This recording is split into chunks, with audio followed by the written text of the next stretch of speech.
year. So decided to get out of coaching, come back to Wichita. My wife had a job in Empowered, Oh, yeah. which used to be Youth Entrepreneurs. Still that she's still there. So I was a stay-at-home dad for like 4 or 5 months. Got a fundraising job with the United Way. They were the first people to realize that I could do more than just dribble basketball, or teach somebody how to dribble basketball. So was with them for about a year and 9 months, and then saw this job with Central City Academy. We're trying to build a child care center downtown. And the reason I was stay-at-home dad, because we couldn't get our son into a facility that we could afford at that time. So kind of attached myself to that. And so have been here over a year, just had my year anniversary. I'm the development director. My wife's name is Lydia. Our son's name is Crew, and we have a baby due in December. Oh, congratulations. December 1st, we're having a girl. So I'm not allowed to tell the name. Yay. Sorry for the delay. It does start with an L, so our son's name starts with C, so Crew and Connor, and then Lydia and blank. Baby L blank. So, but yeah. And Central City, the Kansas Nonprofit Chamber helped Central City Academy get off the ground, get all the things they needed before they hired me. And then here we are 2 or 3 years later. So happy to be on board. Outstanding. Thank you. Thank you. I see you hiding out Oh, there. yeah, I'm waiting for Deb to come in. Sarah Robinson, I've been here since August, I guess. Ancient history, Washburn, thought I wanted to go to law school, no, I wasn't smart enough. It's got a master's in community psychology, nonprofit all the way. Big Brothers Big Sisters, then Monaco House, which was residential for teen and girls. Then Wichita Children's Home from 1983 to 2016. And so my lecture to all of you stroked out as we were finishing the capital campaign and running that big program. So luckily, Wesley and the children's home were right next door, right away back in. So I got right across the street. So anyway, then so Debbie took over. I stayed around a little bit longer to finish the capital campaign. And then in 2016, went to St. Francis Ministries, and then you probably heard about them. They had some bad leadership, so they eliminated everybody in development. You know, thank goodness they kept the program staff, because that's the issue we kept. So then I was lucky enough to be hired by Cindy and you all. So it's a pleasure to be here. Fantastic, thank you. Okay, so I think our Zoom folks are at the head of the table. So I'm gonna, Sorry, yeah, no, I'm sorry, Cindy. I was trying to reopen a document because my computer just shut down. All right, let's start off with Mr. Aaron. What do you know, sir? Hello, everyone. I'm just doing a little zen, taking a moment for myself. Aaron Walker. I am the executive director for Cairn Health. I've been there for about 5 years. Before that, I worked in child welfare for 12 years and led several strategic planning initiatives, both at Youthville, which is now Ember Hope, and for the United Methodist Health Ministry Fund. So I've always been a big proponent of the need for this sort of 30,000 foot view, discussion of the future of the organization, setting a good direction. And I'm very excited that we're doing this today. I serve on a few different things across the community. And I'm also have for the last 2 years been the facilitator for a candidate forum for local elections. Once a year, we do a forum to make sure that voters know how candidates are going to approach health concerns and nonprofit concerns specifically. So that's been a fun thing to get involved in. I don't usually think of myself as a very political person. Everybody in this room knows that I say what I think most of the time. And I have a little more tact than I did, 15 years ago, but I struggle with that sometimes, but I'm happy to see all of you, and thank you for being patient with me being on virtual. My daughter has some health concerns, so just doing everything we can to keep her safe. But it is really good to see all of you. All right, thank you, Aaron. And did we lose Ian? No, we still have Ian. Oh, there he is. I'm here. Can you guys all hear me? Got a mic. We can hear you. You're good. Ian. Go ahead. It's getting deep in here today. I'm a retired United States Air Force. I used to teach nuclear weapons, believe it or not. I've worked with several nonprofits, from the Humane Society of the Flint Hills, Lowther Building Fund, also the Historical Society here in Lyon County. Currently, I am the CEO of the Emporia Senior Center. And just in a few days, I'll be celebrating my 4th year. And I apologize for not being there today. I really wanted to, but I actually am burning up with COVID. So anyway, Well, we're glad you're there instead of here, since that's your situation. Sorry about that, though. all good. Thank you, Ian. I appreciate it. Thank you. Okay, Cindy. Hi, my name is Cindy Miles, and I am the president CEO here at the Kansas Nonprofit Chamber. I've been here for 6 years, and I have a wide, varied background, but I spent a lot of years in marketing. And I have an associate's in mass communications, radio, TV, a bachelor's in integrated marketing communications, and a master's in international business. So therefore, I run a nonprofit organization. That makes sense. And so I'm married. I've been married to my husband for 32, 31, I don't know, something like that. So he keeps count. A long time. A long time, yeah. We have 6 grown kids and 17 grandkids. 2 of those grandkids, which we adopted, and we've been raising since they were a newborn and 3 years old, and they're now 11 and 15. So we were empty nesters for a few years, and then we started raising kids again. So we stay pretty busy between the kids and activities and then other stuff that I do in the community and then involved in. So I'm thrilled to be here. I love this position. Thank you for your service. I'm Ashley, very clumsy. But a very good grant. I'm a grant writer here at the chamber. I graduated from WSU with my bachelor's in sociology. I really didn't want to get my master's, and Cindy was kind enough to hire me here because my experience before that was managing a call center. So yeah, happy to be here. So. Thank you, Ashley. I spelled your name wrong. I didn't want to It's ask. okay. So I felt like, well, and see, as soon as I don't ask, everybody. Not Okay, my name is Connie. 2 N's, I know that. 2 N's and an I and an E. And you don't have to spell my last name or say it actually if you don't want to.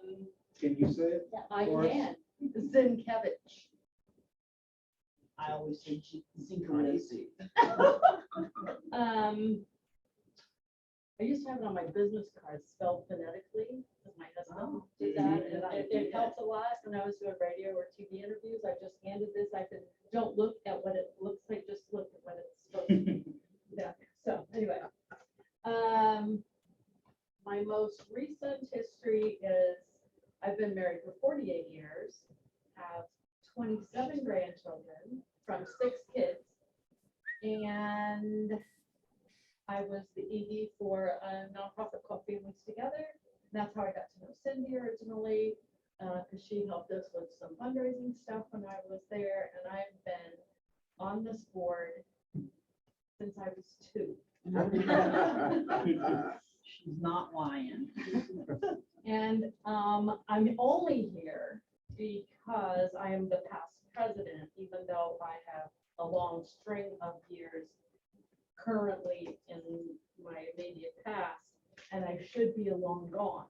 But I was elected president at the end of my 6 years, and then got to have 2 more years as the past president. So eventually I have to get off of here, but not this year. Glad you're here. I don't know how you keep track of birthdays and special events for Oh. 27 grandkids. Oh, let me but show you. There's I have gotta a be something spreadsheet. to I it. have a spreadsheet. So I You have would a- almost have to, yeah. I have a little sheet here. So this Oh, is wow. everybody's birthday That is by the oldest grandkid to the youngest grandkid. And this is them rearranged by part of the year. So I can say, oh, in July, there's one birthday. In August, there's three. I gotta get busy. And September, there's only one. So that's how I keep track. Yeah. That's amazing. Good job. Has to be there. Gotta go to the store. Last but never least. My name is Chanel. Yeah. Yeah, you're gonna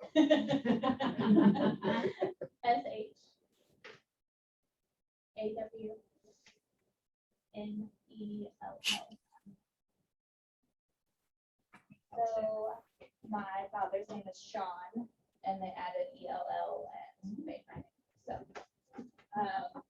I have been with BKD CPA for almost 10 years. BKD just merged with a CPA firm called DHG. They were based southeast United States, and so very similar in size. We merged with over 5,000 employees now. We're going to be like number 8, I think, in the count.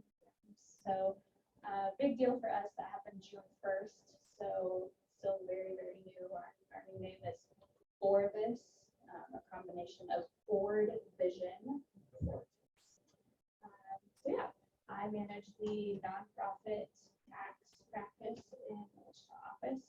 And so underneath me, there's about 179 90s done through the Wichita office every year. I've been in the nonprofit basically since I started at BKD. Luckily or unluckily, the person who was managing it left as I started doing it, and so it kind of just got dropped in my lap.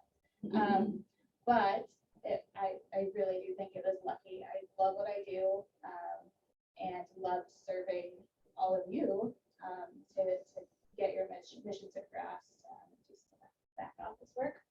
I am married to a fireman. So we have a logistical calendar that's color coordinated and all ready because he's gone from 24 hours and home for 48 hours. We have 3 children, 8, 5, and 3. So we are very busy. 3-year-olds, yeah. Fast feet, long arms. And into that's the everything. boy. So Yeah, my yeah. older 2 were girls. Did not know what I was getting myself into when we had a boy.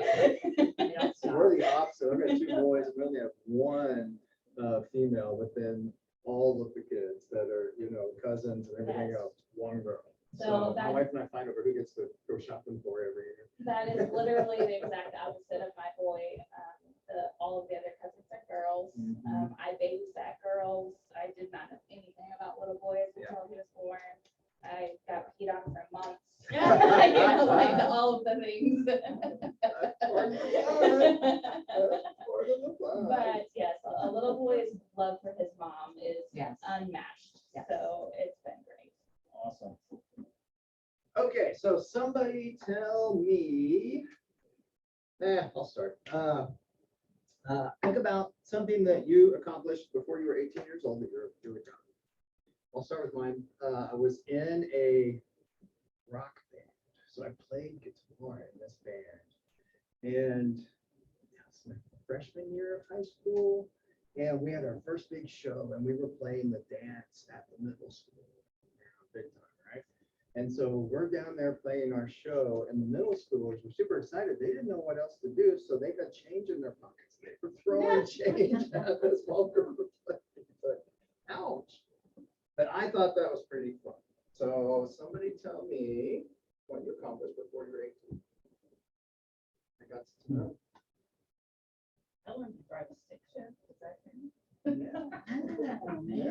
Let's go, Not bad. I don't know if I still can, but. I had to yesterday, because my son's car was in the garage, so or in the shop, so. I started a cleaning business with a friend. Did you? I did not know that. Always been the entrepreneur. Yeah. Who else? I was valedictorian in my high school class. Uh-uh. Wow. I mean, only 125 students, so it wasn't like, you know. Don't downgrade it. One, Hey, two. I only had 30 in mine and I wasn't, so. I don't know what that does. Along the same lines, I got accepted to Pittsburgh State through the honors college program. And had my entire college degree. Oh, yes, That's wonderful. yes. That's awesome. Okay, so now I need to know. They were just kidding, they did, apparently didn't. Aaron, do you have something? Oh, do you need a question? Well, what is something we accomplished before? 18. You turned, 18 oh, years before you turned old. 18, I get her. Okay. My typing. Let's see. I was an actor from the time I was 11 until I was 22 or 23. And I used to do primarily musical theater. So I was Curly in Oklahoma and I was Danny Zuko in Greece. And I used to hate getting in front of people as myself. I only wanted to do it as an actor. So I had a real disconnect there when I started having to give speeches or talk in front of people and have them see me and not the character I was playing. But yeah. That's fantastic, Aaron. That's very cool. Very cool. Thank you. Okay, I've got one more. So tell me something that's on your bucket list that you still want to do. The hopes and dreams thing, right? So what do you still want to do? It could be fun, it could be work, it could be fun at work, it could be all of those things. Write a book. Write a book. Not just a What chapter. kind of book? Yeah. What kind of book? I wrote a chapter in the book. What kind of book? A book about women of Wichita who have overcome barriers and challenges. Yeah. Just let me know when you're ready. I have all the stories. I want a signed copy. Yeah. I want to see, I've been to every continent except for one. So I just need to get to Antarctica. I think that's doable. But you have to be like 14, so we're waiting. Oh, I thought that you'd have to be 14. I was like, that's gonna be a problem. Just made it. Yeah. Open the box. Just there. Back in the day, I wanted to like run the marathon there. And I wanted to run the marathon, but no. Yeah. Just One of my mentors, Gail Getz, she has been to every continent. That was her last one. And she said it was awesome. of course, yeah. Yeah, just amazing. It's also like, basically my kid's college education. Pretty much. Pretty Very much, unless you take the rowboat option, but I would not. No. I wouldn't do that. Walk or something. Yeah. Any others? I went to film school in New York when I was 20, and my kids just, it's much easier for kids to make movies today with iPhones and iPads and stuff, and everybody has a camera all the time. They just started making movies this last year, like short films, and while we were on vacation, they would get up and shoot movies for 2 hours every morning. And my bucket list thing is to make a movie with them,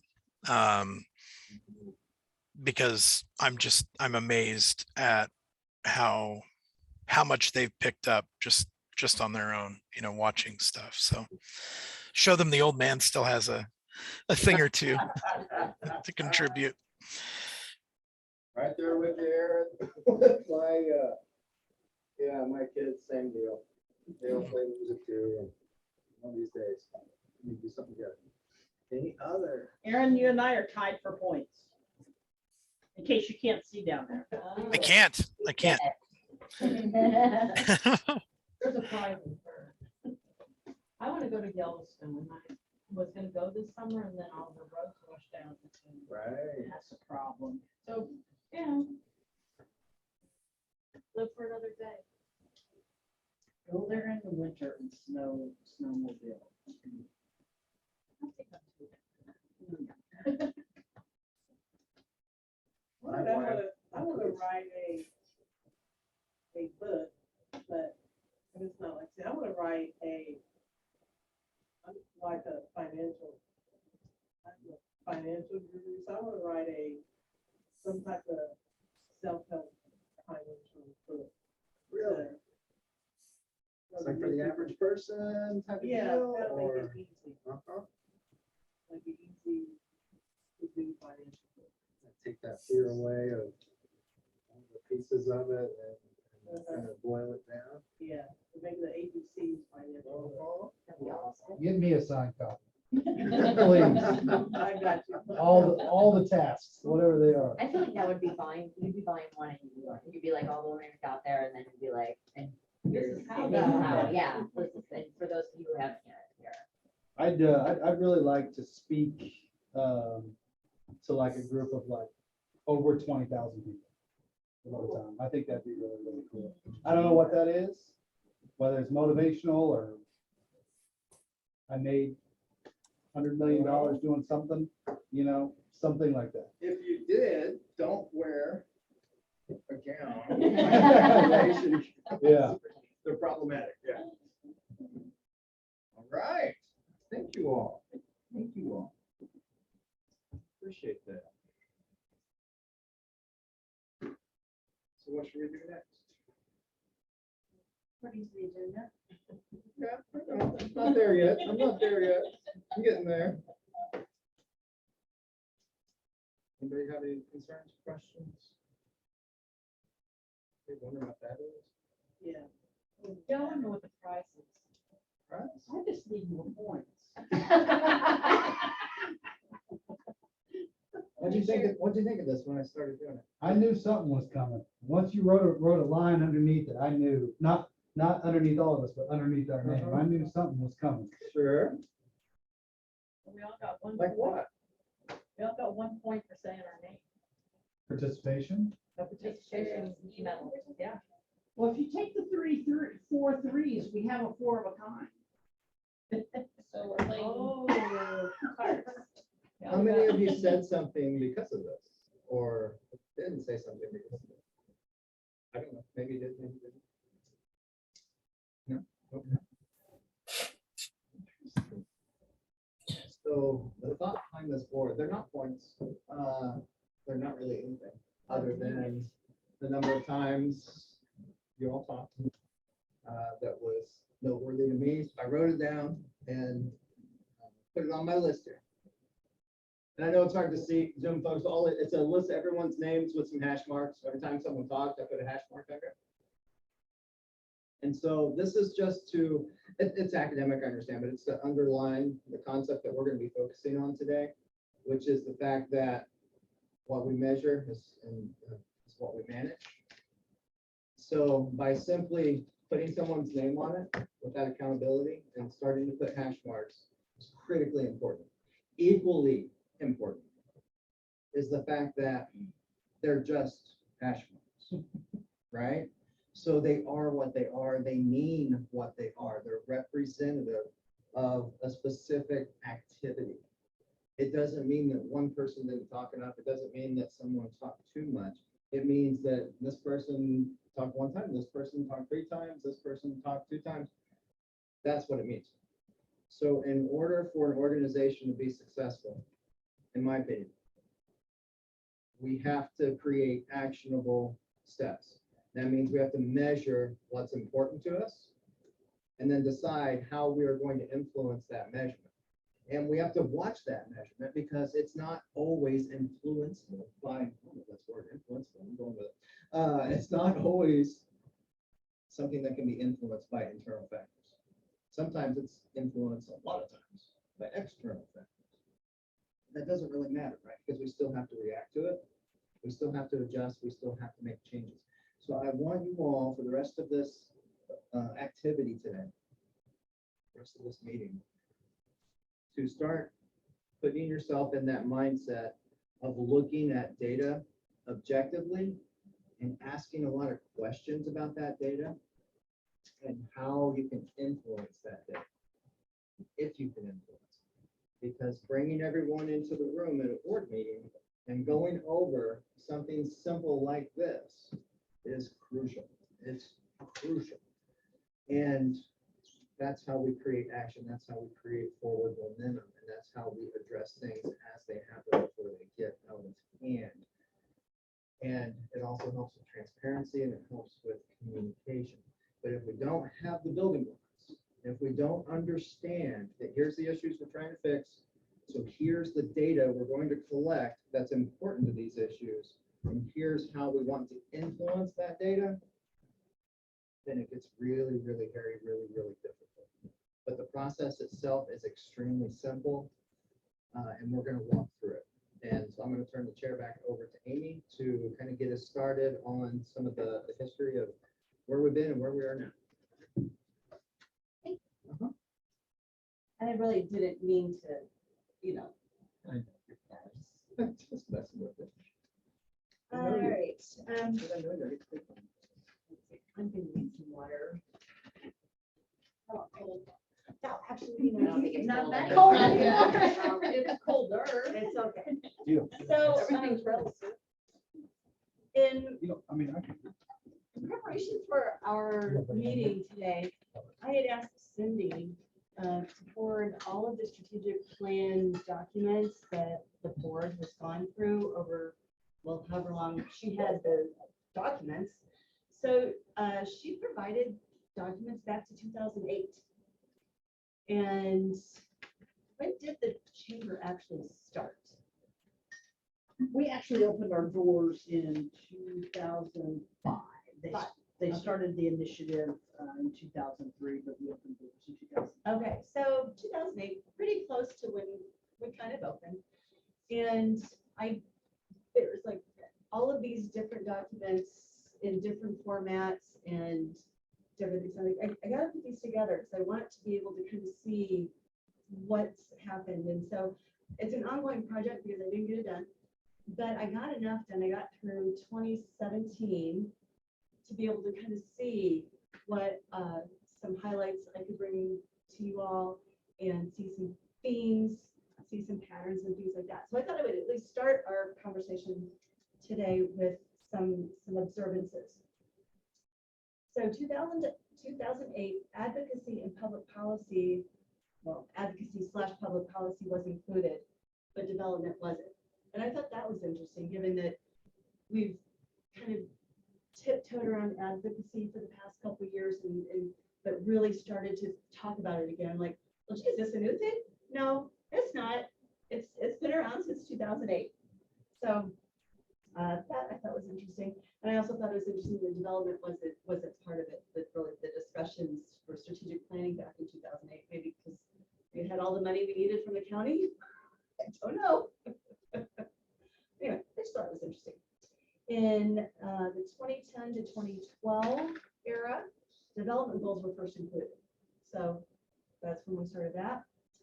In 2014, all it had was an agenda. I didn't have any actual documents of what was discussed. So I'm skip 2014. And then the next one was 2016. That didn't stick out in my mind as much as 2017.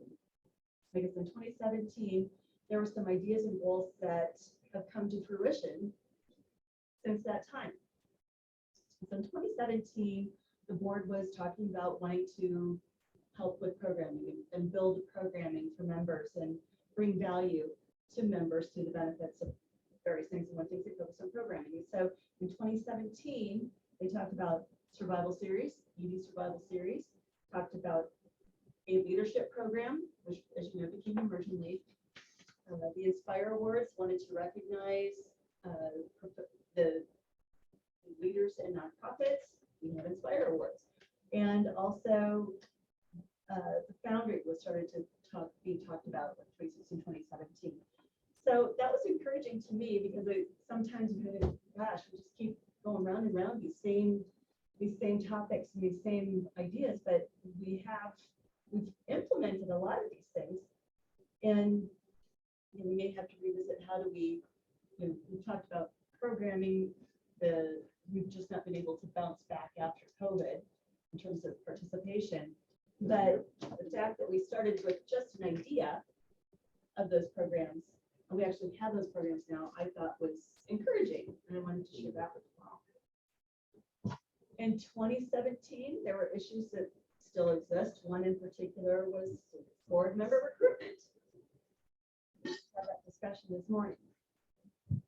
I think the difference between 2017 and now, though, is that in 2017, they wanted to expand the board by 5 people. So in 2017, I don't know how many it was. They didn't say, go from 12 to 17. They just said expand by 5. So they were wanting to recruit board members. Well, we need to keep the expanded board at this point. So that's why the recruitment is key now. So there were some things that I noticed that seemed to be repeated over the years. One was benefits for members, talking about education and support, networking, things like that. Those were through the years. And I think, we could talk about that too. So not just past, but what we're continuing on. Raising awareness of contributions of nonprofits to the community. Social media and ag is, part of that, not just about nonprofit chamber, but we're wanting to talk about the nonprofits. We've been talking about the economic impact of nonprofits in the state. That's about raising awareness for nonprofits in the community as well. And then it was mentioned a lot, checking in with members about what their needs are and how to meet them. So we do that with our surveys, and it's just kind of interesting to see when that was first introduced in our strategic plan. So you make sure we get information from the members and what they want, what they need in the surveys. So with that said, let's take a quick look at the committee goals that we put here in strategic planning time in 2021. Cindy, did we actually have a full board committee goals, or is it just because we made up Oh, of the? no, we did. Well, I guess we didn't, because we have board goals here that I have on the agenda every time that says growth, development, finance, membership programming, membership, revenue generation, nonprofit collaboration, seats at the table, advocacy, sustainability, and succession planning. That's all I have.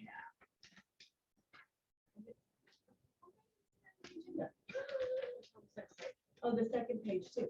Oh, I got that from the second page. Well, I don't know. Okay, so look at the board goals too. Just to kind of keep these things in mind. We're not going to focus necessarily on them today, this evening, but hopefully the things that we go through today, you can take back to your committees to keep that in mind. So with that in mind, I think we'll move back to you. Unless, does anybody else want to make any comments?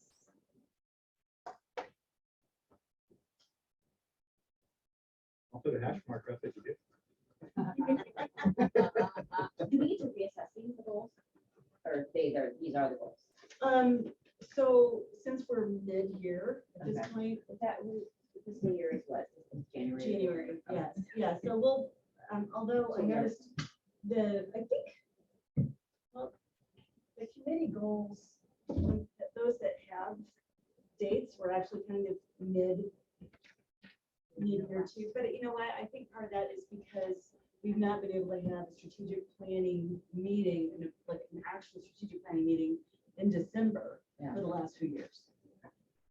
So I think that we were able to get together in June of 2021. So that's when we did those goals. Yeah, and ideally, the way it's written in our overall governance plan is that we would do strategic planning in October. For the next September, year. October, so we can base budget numbers Yeah. on what comes out of the strategic plan. And so it's all set and in place by January 1. Otherwise, I mean, so many organizations, they like, let's do our strategic planning in January, February. By the time they get through the process, it's the middle of the year. They're trying to implement it. And then they're like, oh, forget it. Yeah. I mean, that's just what I've seen in all Yeah, that. so, You know, and sign That makes a lot of sense. to your point, that maybe that's something then that we need to revisit and plan for in October. So that we can, let's do that, so we can base our budget. As goodness knows, we've had some challenges with budgets this year. And I would think individual committees, if you wanted to tweak goals as you go along, things happen. And that's what we had the committees do last year, is update goals, what they had, you know, update what, because they had accomplished some of their goals. But I always think committees having ownership of goals makes good. them more likely to happen.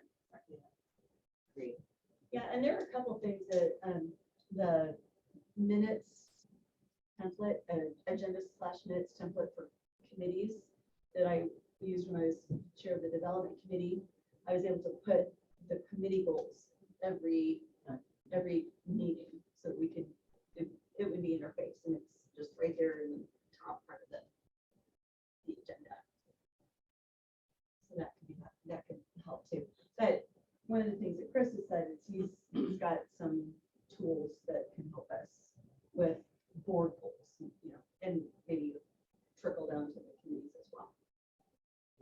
Absolutely. The board's responsible for setting those goals, of course, and holding the executive director, president, CEO accountable towards achieving those goals. But you all, on the same token, work together through the committee structure to provide support and make sure that there's still forward movement with those goals. Usually going through a process like this, to Cindy's point, it takes some time. So usually at least a month or two to work all the way through it. And the reason for that is you have to set those strategic goals, which it sounds like you've got because we're mid-year. But you have to boil them all the way down to how is it going to happen on the ground level. That's going to generate the activity that we need to be able to see the organization move forward to where all the pieces are moving forward at the same time and in the right direction, right? That's always the toughest part. So when that happens, we have to get impact from the feedback from the people that we're working with. We've got to get feedback from vendors. We've got to get feedback from employees. We've got to get feedback from customers, and everything needs to be built in as a part of that.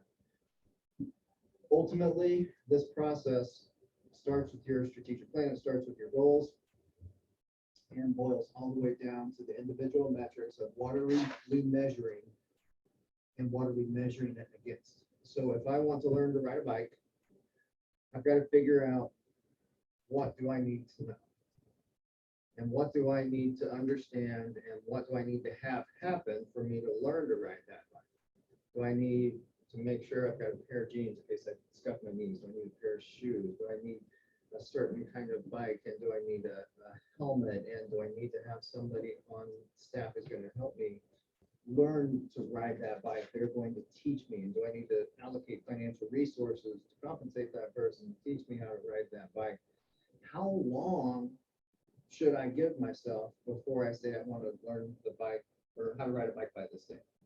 And if I need to have it done by this day, then how many times per week do I need to be working towards riding that bike to be able to hit this goal right here? And during that process of learning, do I have a metric that I can measure that tells me if I'm on track, in danger of becoming off track, or just flat out off track? That I can have reviewed by a group of people, the board, so we can apply knowledge and resources to change the yellows and the reds back to a green, so I'm back on track. So that's the process we're going to be working through. It's not an easy process when you get down to the nitty gritty. And in my experience, boards are great at setting goals and creating metric-based action plans, not so much, because not something that comes easy, especially to volunteer boards, right? Everyone's busy, we all have lives, we've got 27 grandkids and, you know. I can't keep track of it. Yeah, I don't know how I do it. So we're going to figure out a simple system that will allow this body to be able to analyze what's important to you and what metrics you're tracking, and if you're on track, if you're in danger of being off track, or if you're flat out off track. And I've got the forms here ready to go. We'll get those out to you when the time is right. But we've got to start up high. I'm not going to spend much time up high, because if you don't do the work down low, up high doesn't do anything, right? So I'm going to ask the 3 questions you see on your board retreat agenda. And I'm assuming, since you guys have been doing this for a while, you'll be able to answer these pretty quickly. I don't plan on spending a ton of time with the 100,000 foot strategic goals. So I'm going to start with number 1. What is your identity and purpose? You'll find I keep things very simple. Identity and purpose. What is it?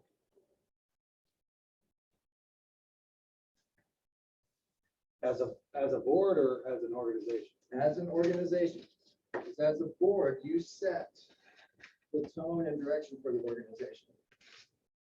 I think that would be our mission, would it not? Identity and purpose. I have the full version of mission.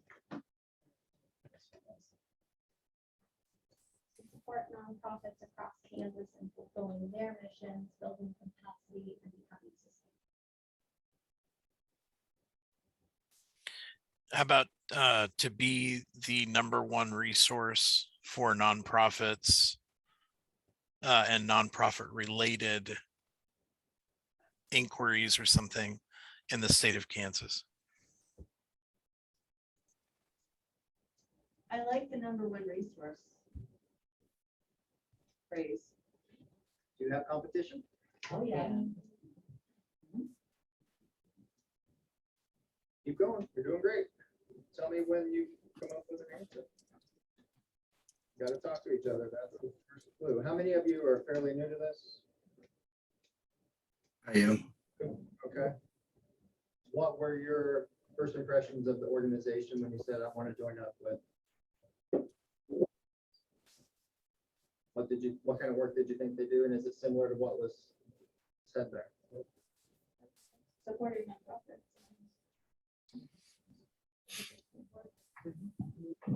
Yeah, I think so too. I mean, I've said this multiple times. I didn't know how much stuff or how many things that we actually did to support before I joined.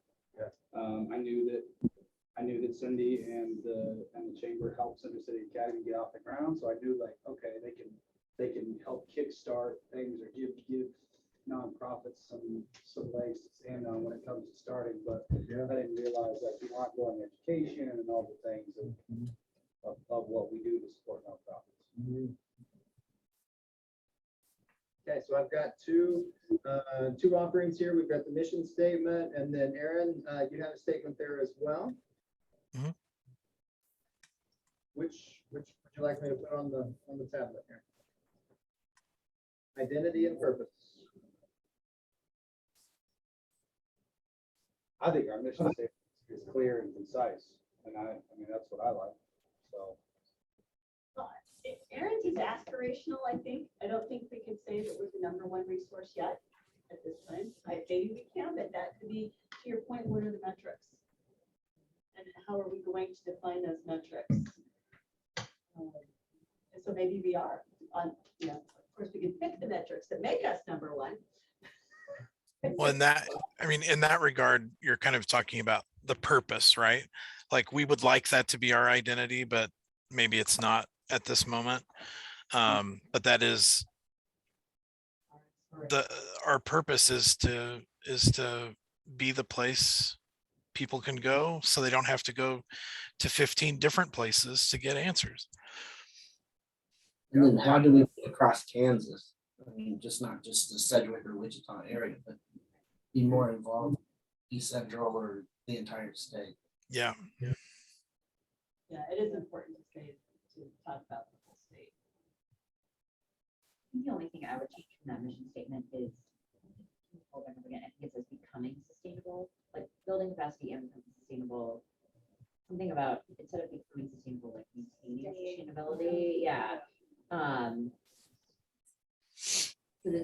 I mean, but do you know what I mean? The idea that like, this is, we have resources for nonprofits. At all even stages of life cycle. et cetera. Yeah.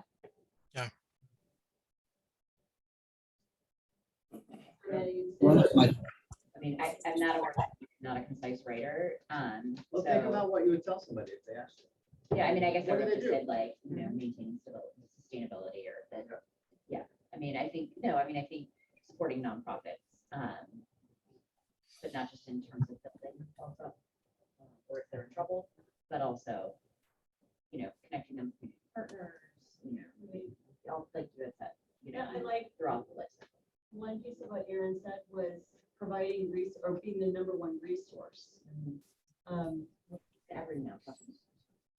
Right, and I think resource in some ways is a stronger word than just support. Does that make sense? Sorry, was there asking us for a specific statement? I'm asking you if you all know when someone asks, what's this organization do, that you've had an answer, Okay. if even that. Because you have to have command and control and understanding of what the organization does. And so it should be pretty automatic. What's Nike do? Well, they make shoes, sports gear. What do you want? That's your identity. It's not always what you think of. Sometimes it's what others think of. I always tell people that we're the hub for nonprofits. Anything they need, any support that they need, they can come here and get.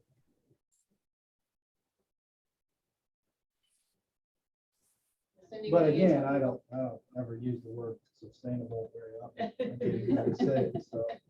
Well, I think the reason that that was added is because most of our we have many nonprofits. The majority of our nonprofits are small to medium-sized organizations. And for many, becoming sustainable, we have so many that have not gotten to that point of where they knew they had a year of finance, not finances, money, whatever, assets Yeah. in the bank to be able to survive a year if something happened. And we need to not only help build those nonprofits and build them up and help them build their capacity to serve, we need them to be reserves. I can't, like, I know that word's right But we there. need them to become sustainable. We need them to know that we're here to help them become sustainable, because we're not just about building up nonprofits and not helping them. We want that long-term sustainability. They can do everything else, but if they're not sustainable, then we lose nonprofits. So I think that was what was behind that. We say resources and guidance for nonprofits.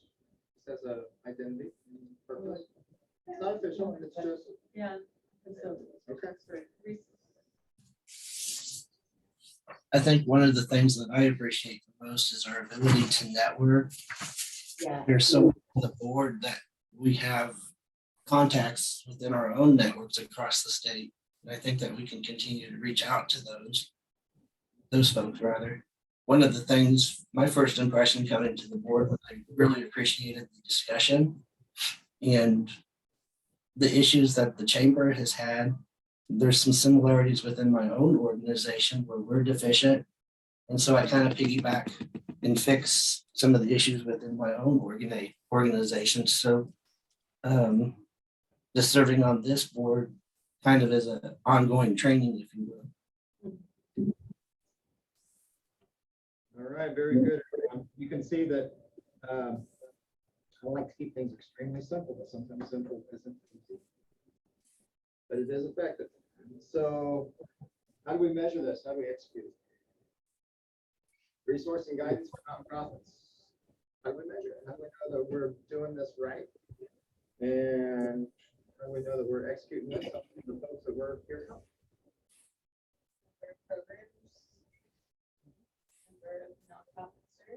Okay, so number served. Good. What else? I'm sure there's a bunch. I think the success stories that we have, whether it's Parkinson's Club or Empower Evergreen, or I don't know if a lot of people know that we helped launch Empower Evergreen. I did their 1023 application. I helped them create all of their platform. I don't know.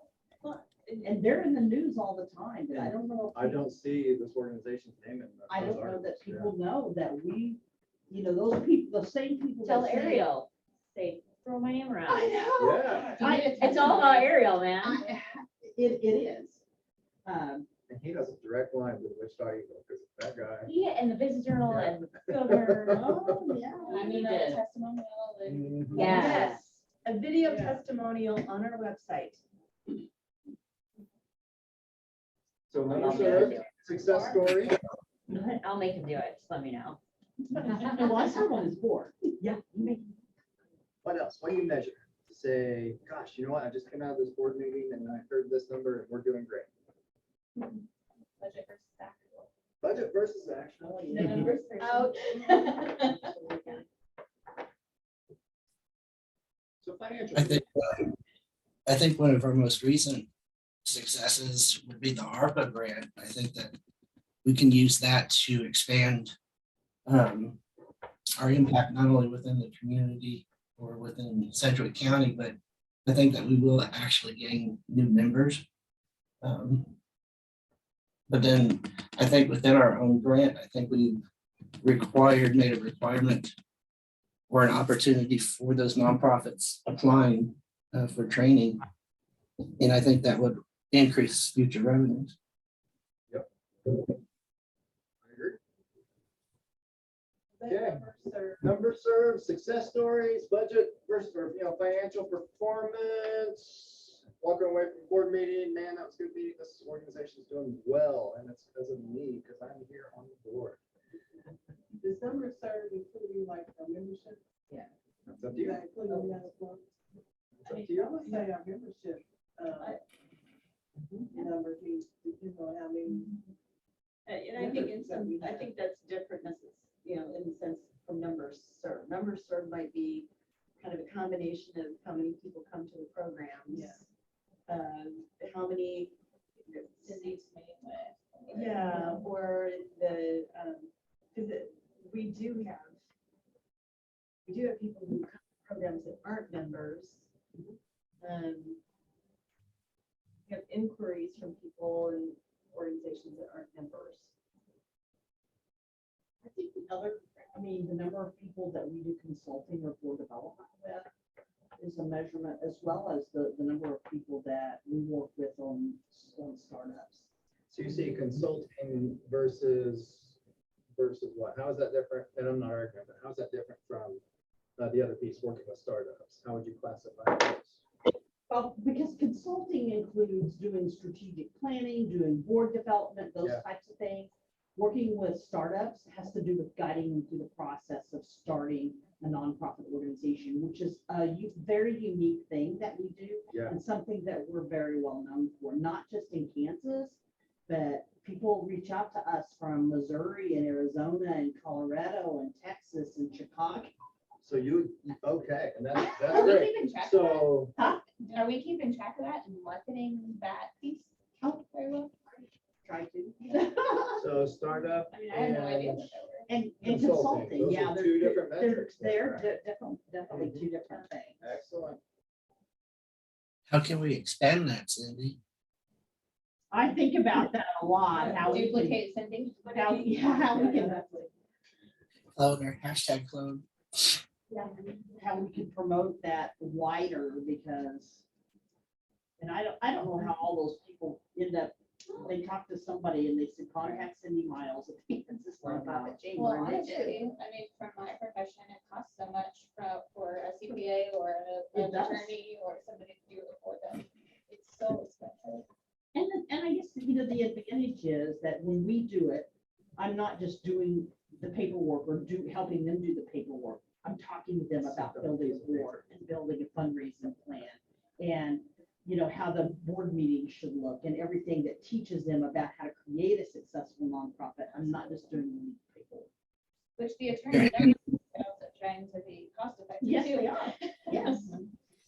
And maybe that's, I'm sorry, maybe that's a helpful way to frame some of our thinking going forward is once an entity engages with us, I think we do a pretty good job meeting their needs, but approaching marketing and memberships with an intentionality, with more intentionality, and also we've talked over the last year at different points about wanting our board to be a model board for nonprofits. Like, this is the way we would want these things to look.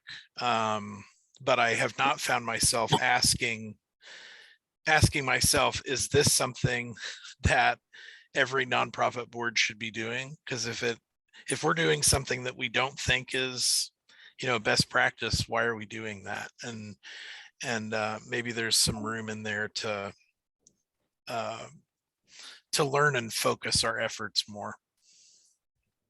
Sure. Let me ask you all about, about completion points, because when we're talking about metrics, it's easy for metrics to overlap, right? Especially when we're talking about services. Yep.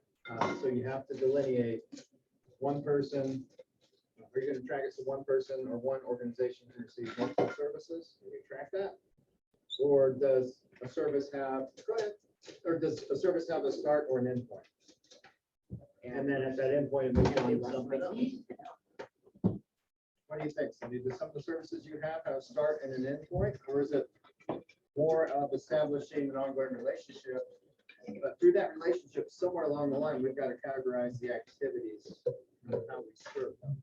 Yeah, I mean, I think there's some things that have a start and end point. So, you know, I'm traveling to Florida to do consulting out there with a national foundation. They're not going to become a member.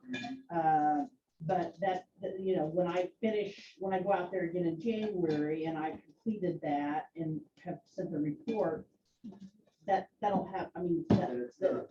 be done, unless they come to me in the future and say, you know, we want you to come back and consult. So consulting could really be, if we're approaching it from like a contract-based deal, then it would start, end, and that's it, right? They've received those services, Yes. and if they want to come back for more, they either Yep. join or they do another contract. Yeah, because I consult with people who aren't members, Mhm. and they need consulting, they need strategic planning or whatever, and Yeah. so that kind of has a beginning and an ending.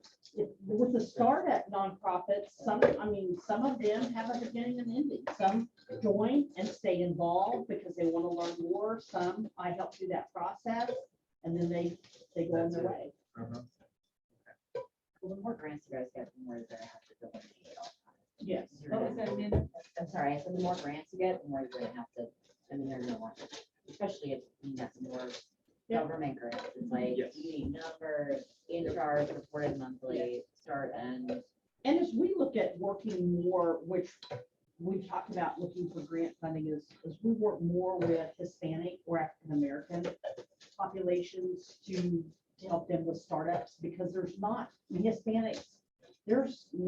Hispanic run nonprofit organizations, yet there's a huge need for services specifically for the Hispanic population. Empower was a perfect example of that. And so I think as we look for grant funding to certainly support those populations, that we'll certainly have to not only be very specific about recruiting those people that we assess, but measuring. Yeah, you will. Oh, yeah. And especially when, like, if we're really truly throughout Kansas, Western Kansas. Yep. There's a big need. Yeah.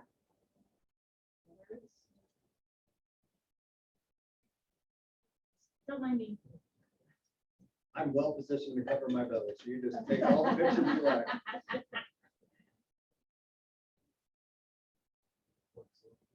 Yeah, right. That tricep. Hold on, Well, say it again. Again, you sneak in. Okay, there's one thing I'm not hearing here, and that is, because we've got membership, we've got activities to customers, we're talking about success stories, a number of people start, so there's a focus here on the customers, we've got some budget, information or financial performance, which is important internally. What big, group are we missing? Did we hit most of them are in this room? Board members? Board member recruitment and retention? Metrics. Hello. It's good to see you. I just snuck in. I wish I would have known how hot it is, but.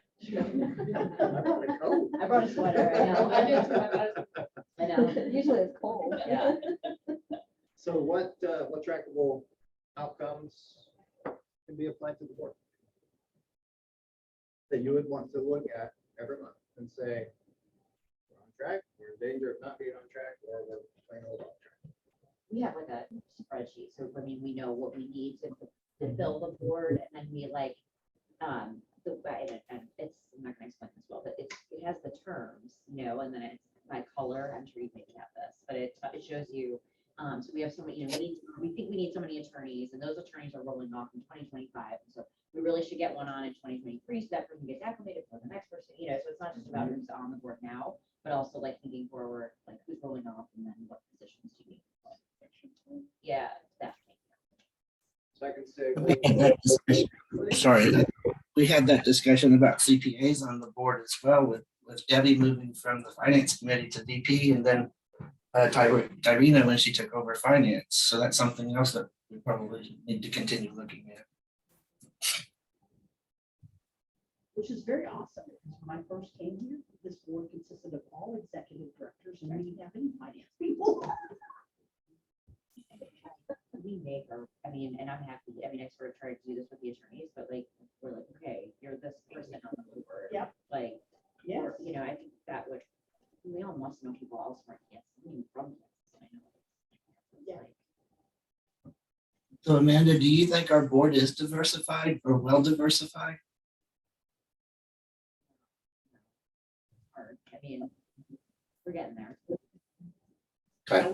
We've conducted gap analysis in the past. It's been a few years ago since we conducted the gap analysis to really identify what are the areas that we needed to recruit from as far as strengths, weaknesses, experience. And there is a document, like a form or something that was used back in 2012, 2016, before we changed to Kansas. So the geographical diversity was Hayesville, Derby, Winfield. Daughter. Yeah, I would love to see more diversity. throughout Yeah. campus. Yeah. But it's really hard. I don't know any board really does Well, itself perfectly. And I think Sarah's point too about having more public or private sector, not nonprofit folks Yep. on the board would be very helpful. Yeah. And that's part of diversity as well. And lastly, what about the community?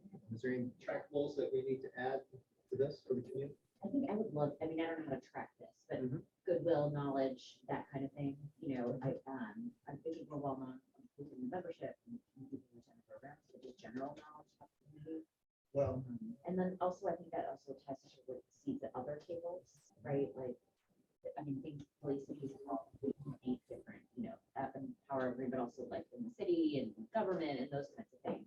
So I think being at those tables, sort of is a metric of how well we're known throughout the community. Part of that is membership representation across the state. Yeah. But just the idea that when somebody's like, okay, this nonprofit's in trouble, we need to talk about nonprofits, they automatically think. Yes. I'd like to see that. There's a lot of people that do, but not near, not all of them like I want.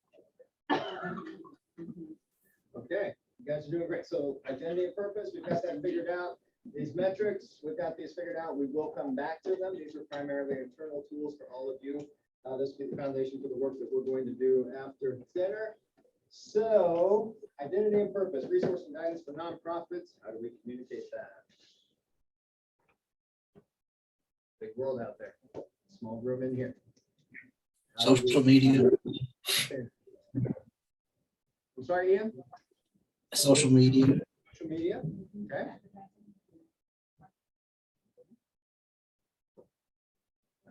Our website, What, Ian? our website.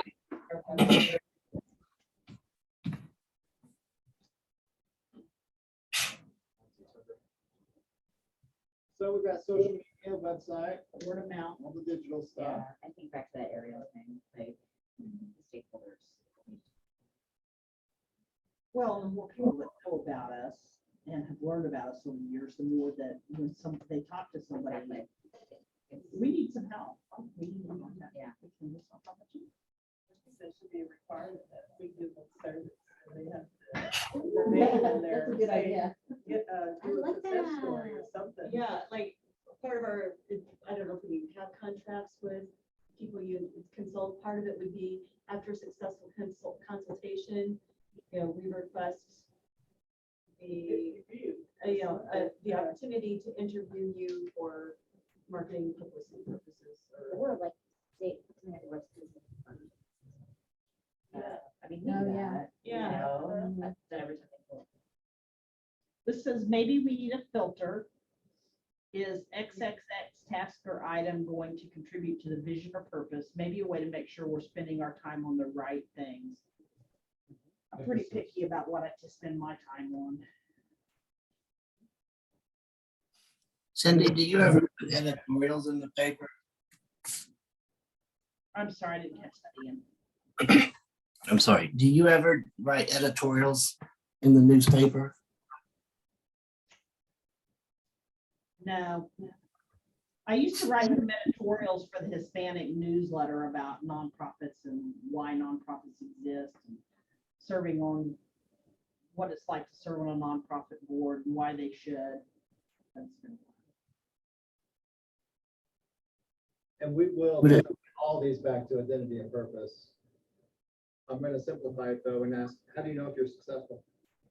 How do you know? You said word of mouth and communicating and identity and purpose. We talked about social media, digital, word of mouth. What does success mean for all of you? How do we know? Can we know? We're still here. Attendance at program. Attendance at programs? I mean, ideally, if we track like the closing of nonprofits is a lower percentage as time goes on. I mean, we're trying to keep them sustainable. What's interesting here times that like people call the nonprofit chamber when things are bad. You know, like, hey, call the nonprofit chamber when things are not good in our organization. So how do we also continue to keep the ones that like Central City Academy, as long as I'm here, we'll be a part of the chamber, you know, but let's say if I leave, people forget about it. Oh, we're all good, we're sustainable, we're making money, we're doing all this. We don't, you know, essentially we don't need the chamber. So how do we make, like, that would be success for me. Not only are we saving, you know, or helping, supporting other nonprofits, but how do we do that from every level? Because you even said smaller, mid to level nonprofits, and once they're all good, like, they don't need us. Well, then, And those should be the one educating, you know, Yeah, they helping should them. really be helping continue the programs for the small and medium and startups. And they just give them experience. I always think that we have to get nonprofit organizations to buy in to this is our group. This is how we support each other. It's not just about them getting their needs met. It's about supporting the nonprofit sector overall in the state of Kansas. And I think we, you know, that will take away some of that when Connor moves on. Maybe we've seen that with Heartspring, like depending on who the executive is, or their members or they're not members. Right. And we've seen that with other organizations as well, the YMCA. Depends on who the executive is. Yeah, I'd be interested to see like the Wichita Chamber, like when businesses grow, they don't leave the chamber, do they? No. So like, what is it about nonprofits and what is it about maybe what we're doing, maybe not, maybe it's kind of like, we're good, we're sustainable, we're healthy, we're raising all this money, whatever, we don't need you. you know. But those same organizations will join the regional chamber and or maintain their Mhm. membership there. They'll drop their membership here. before Really? They'll drop their membership at the regional chamber. Yes. Why? We lost 50 members during COVID. And there was a number of them that maintained their membership with them. I mean, maybe it's because they figured they might be able to get donors. Yeah. That's what the their only thing I can restriction think was. of. Yeah. They're not gonna get donors here. Yeah, that makes sense. I think, I mean, that's a problem with Wichita at large. I don't know. That it's a community that is siloed nonprofits. They're able to work in an area that, you know, we aren't, but everyone feels like they're fighting for the same dollars and they're crawling over each other. They are. So, I mean, that's why I love this organization, but it's also like why I stay in my little world because, you know, if you go out a little bit into the, it's like cutthroat out there. It is. I Yeah, and I think- came from a community that wasn't like that. So that, Me too. when I came from Tulsa, it wasn't like that. It's not like that in Chicago, like, I mean, Whether it was the Too many people educational that have system needs. or whatever, I mean, they work together. And I came here and I'm just like, oh. which is why I was also really happy with the way, like, most of the ARPA funds went to organizations that are keeping it for themselves or their particular little window of people that they serve. I mean, the fact that we got ARPA money, we're giving it back to other nonprofits, I think is a. Yeah. Oh, yes. Mm-hmm. Yes. So I don't know if we can solve like the world's problems. Oh, I think we This is can. on my bucket You're not list. safe. I know. Or like just the world of We gotta nonprofits in eat, Wichita. so I we got think, 45 minutes, so. I think it's very important that you all ask the questions of your friends and folks in your professional world, how they view the organization. Maybe people are seeing this as an SOS type solution. Hmm. Maybe they're not. I don't know. But maybe they find value in an emergency or getting started, but then don't see or understand everything else that's available to them that provides them value beyond. Aaron Might be worth also, doing. And I know we've done surveys and you've done all those kinds of things. Yeah, but, long way. Chris, Yes, since you stepped away from the board yes. and now you're in a nonprofit, just away from being on the board, Mhm. have you picked up any insight on that same subject? Yeah, it's interesting. It depends upon the community that you're in and the work that you're doing as to the value that you need. So in Wichita,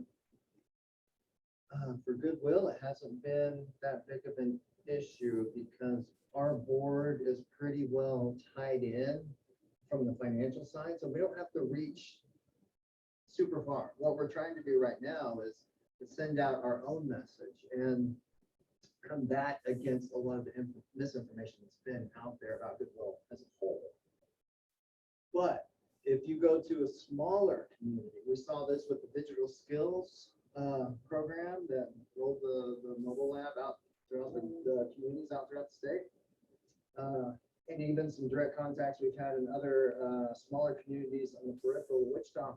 It's a whole different ballgame because there it's starting from scratch. So the smaller the community, the less likely they are to trust a larger organization. So even then, the larger organizations need help getting involved with nonprofits and the right people with the right backing to make that meeting happen. And that can open a lot of doors to make a lot of great things. Because if you don't have the right name behind you in the smaller communities, you're just wasting your time. And so I think that is a niche opportunity for nonprofit chamber to be able to go and say, hey, we can provide that kind of. Aaron Go ahead. chatted something. he said cost benefit analysis, the value proposition isn't aligned with them, question mark.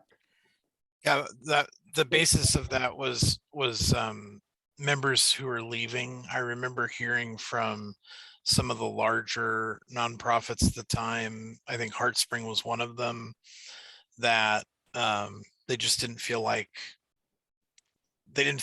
what we were doing was for them. It was for smaller nonprofits.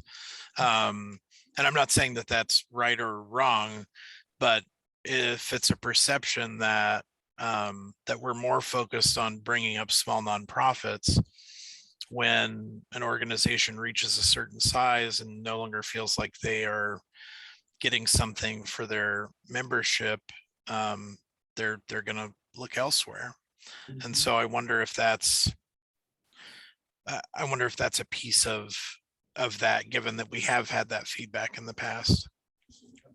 That's keeping the corporate memberships down too. I mean, if corporate members think that this is for small nonprofits that are barely hanging on, they don't want to be associated because they're not going to pay. So, you're not going to get fees and services from them or, make any good introductions for your business. That's right. And here's another thing. Traditionally, this organization, when I came here, I heard this a lot. This is an organization for executive directors. It's not for anybody else. It's for executive directors. So there was that perception, and I have tried to work to push, get development directors in to attend our trainings, or people that are in HR, or people that are doing accounting, or different people besides just the executive within the organization. So I think I don't know, how much we've overcome, whether the perception that this is an organization just for executive directors. I hope we've made progress there, but I think you have. it's trying to find that balance. And even with the big organizations, if they will push it down to their marketing people, their development people, what's going on, there's certainly value to be found here, even with those large organizations. I hear more that some of those large organizations can send their people to training in Chicago or Hawaii or Las Vegas, very expensive trainings. And we just don't, it's hard for us to compete with that kind of, whoever the presenters are, those powerful presenters. But that's our, No. Go ahead. but that's our challenge to that. That's what you say to those bigger nonprofits, Yes. like, okay, maybe you are right that we can't help you at an executive level, but every one of your marketing and development people, like, we can still educate them, get them the needs that they need met, networking, all those things monthly. We need to be marketing towards Yeah, them. I don't even know if we have the contact information. Are we just marketing to the ED and CFO level? Yeah. That's been a Can challenge we for us as get well. the That's contact word of mouth. information? We are I can't tell you guys. Because that's the business owners who the board members that are on humankind, and big letters, and those things, and vision and all those. Then they're yelling at the ED to get it down to the people. I cannot emphasize enough that the larger for-profit organizations need you all desperately.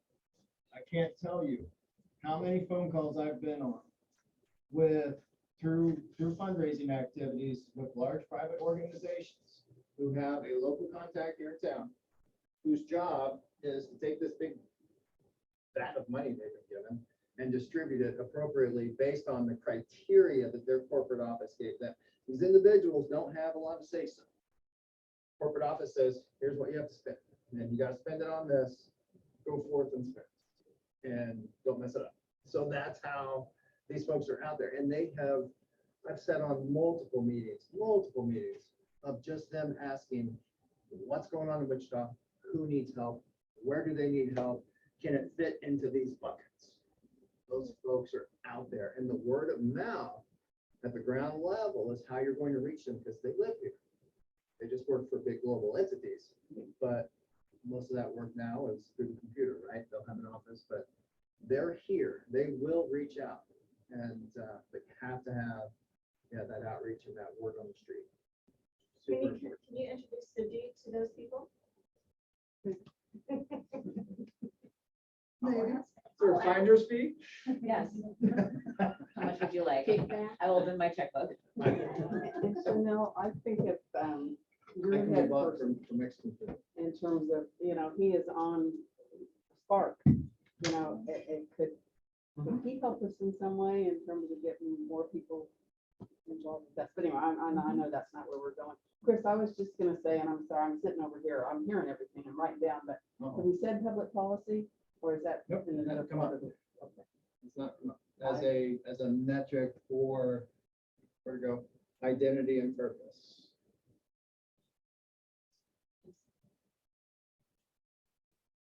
Hasn't come up under a metric and it hasn't come up under communication.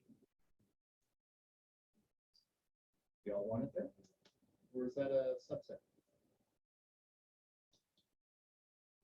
You say more, Sarah? Well, I have been sitting in the hall, which is bad because I haven't seen this, because I'm not sure what. Well, it's not well written, so it might need some deciphering.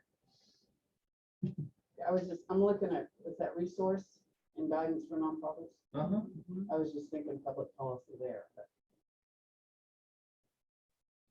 Sarah, you could sit over here and still be some. Actually, I'm. Yeah, Sarah. Huh? You can have my seat.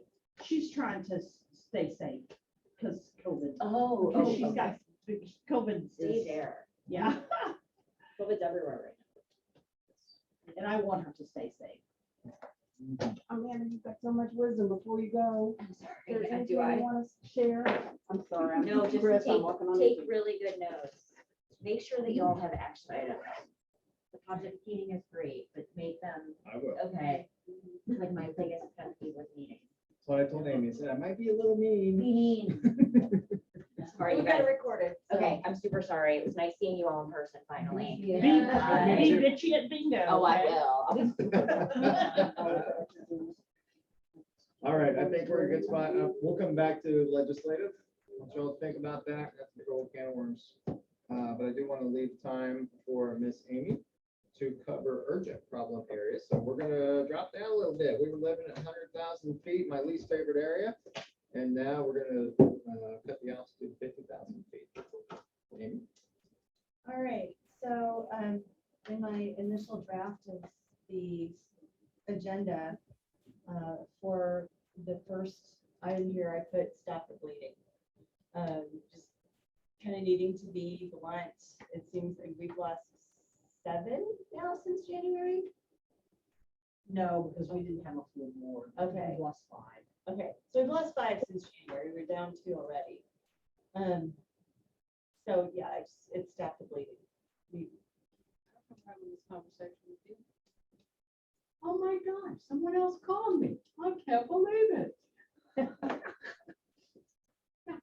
So while a number of folks have, understandable changes with work, or they need to focus on their business, or this, that, or the other thing, a few people have also said things about seemingly, their experience of board membership was not seamless. There were frustrations. We all know, for whatever reason, getting into the meetings, all of us have had one or more challenges with that.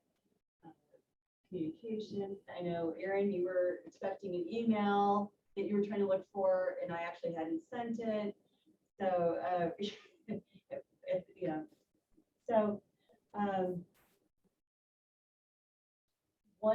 that's one area that we need to address. What ways can we, communicate better? How can we use Podio better? I think that Podio probably has some capabilities that we aren't using. Is Podio a first resort or a last resort? Let's do what we can maybe to make it a first resort, to communicate, to share things. There's some things in Podio that I can't stand, like the organization of meetings, because there's no rhyme or reason. Is it by date? Is it by name? Or was it just last modified? That can be confusing. You can sort it according to how you want to read it. Okay, well, maybe we need an advanced Podio. There's not national Podio training. It's an advanced Podio training. One thing I did recently on with the governance, I was able to figure out how to share a Google Doc so that we could all actually work on the document, not download it, upload it, download it, upload changes. Because that was like, couldn't we just have some kind of wiki thing? But then, well, we don't want to have to necessarily go to a separate Google Drive. So, does the nonprofit chamber have a Google Drive? Yes. Okay, so maybe I don't know, probably can't have access to that. but- One thing Ashley just gave us. Send out links to Google Yeah, Documents. and I think Sarah sent me a link to But we can something actually about the share the conference. drives if You the just board had wants to. Get access permission to to the drive. Yeah, so I was thinking it would be better to have documents, like the governance documents housed on a nonprofit Google Drive. I just have to ask you, if we share the drive, if you'll go in and somebody will go in and clean up the files because there's files. Organize and clean up. So that's part, I mean, this is kind of part of the communication and management and trying to make being on the board a pleasant experience so that when we go share with people, we don't have to go, oh yeah, the board's great. Well, there's a whole folder, but yeah, you love the board, but yeah. Does that make sense? I love working with you all. I'm not, it's just, I want to try to do what we can to reduce frustrations because we're all busy. We all, we're taking our time to give to the organization and to each other, to the community. So what can we do to make these things more seamless so that when somebody says, my employer's been very generous and giving me time to do this, but I just feel like with all of the, spinning wheels or maybe some of the impression is that we don't get anything done because we've not been able to go back historically and say, well, look, this was on the plan from 2017. This has been done. Some things take some time. We can't expect a 6-month turnaround on some things. We talked today in the board meeting about who we can recruit, who we can reach out to. And that's really important. But I think we also need to spend some time, how can we make this experience more seamless and less frustrating?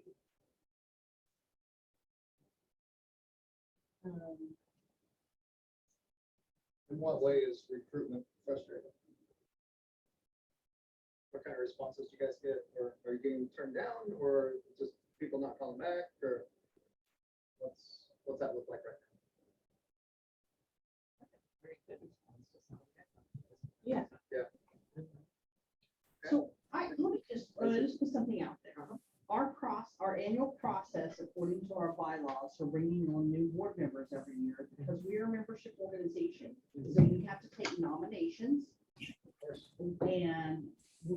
And from those nominations that are made, which can be anybody, self-nominated or whatever, they have to be a member to actually serve on the board. So if they're not a member, we make that clear. But they can be self-nominating or they can be whoever. And so then that slate is developed and it's voted on by the membership because that's what our bylaws say. And so because of that, I think we lack a lot of control sometimes on who, we don't have a good plan maybe for recruiting people to nominate themselves or get somebody else to nominate it or whatever. And we run into some issues with that because this last year we had somebody that self-nominated. She was elected to the board. I think she came to one board meeting and then she said, and then a couple of months later, she said, I don't really have time for this. And I think the other thing is that we have, as opposed to recruiting people who are familiar and passionate about the work this organization, we've just gone out and found somebody and that was willing to serve, that knew nothing about the organization and didn't have the passion to serve. And then that person, people, they're not engaged because this is not like, I want to serve on this board. It's not like, there's been a couple of people, well, Connor's a good example. I want to serve on this board. I see this organization. I see that they're doing a good work. We're a member. I want to serve on this board. And I think so often, more often than I'd like to see, we just don't, we don't see that. And that always is concerning for me because I couldn't, again, as I'm not doing consulting, I couldn't recommend that for another organization. No. So that's my 2 cents. Is it time for the board to take control of that? Because I would agree with what Cindy says. Most boards are very particular about who they add to their ranks. And it's typically based on a skill set that doesn't exist within the board. And Goodwill sees that. We've got financial institutions, but we don't need that. We need other skills, and it's going to take some time. But the board itself is working on that. So we need this kind of diversity from this school above, that school above, that school above, that school above. You have to be very intentional about that. It's hard to do And if you're just in. warm bodies that really Well, are. I think one of our challenges is because we're a membership organization and we can only select from among members, when we only have, just shy of 200 member organizations, that's going to limit our pool. Yeah, but between those 200 member organizations, there's thousands and thousands of employees with those organizations. that So- potentially serve. So part of that is, when we need to get to know our members as board members. How can we get to know our members? Part of that is, I'm sorry, part of that is having board members come to events. Because we set a goal of having 2 board members at each and every event. I don't know that I ever see 2 board members at any single, maybe once in a great while. I know We- we were able to make the member meeting this week. Yes. We've talked this year about, and Amy alluded to this a little bit, but I think we're also facing pressure. I don't know if anybody else feels this way, but I think because of some things that have happened this year, it's harder to me to recruit somebody to join a board when I don't feel like I'm getting all the information I need to be an effective board member. And I don't think we have fully come to terms with that and actually really talked through some of the stuff that's happened this year. I also think that we have to have a discussion about how our board, where our board sits on the continuum of strategic governance board and working board.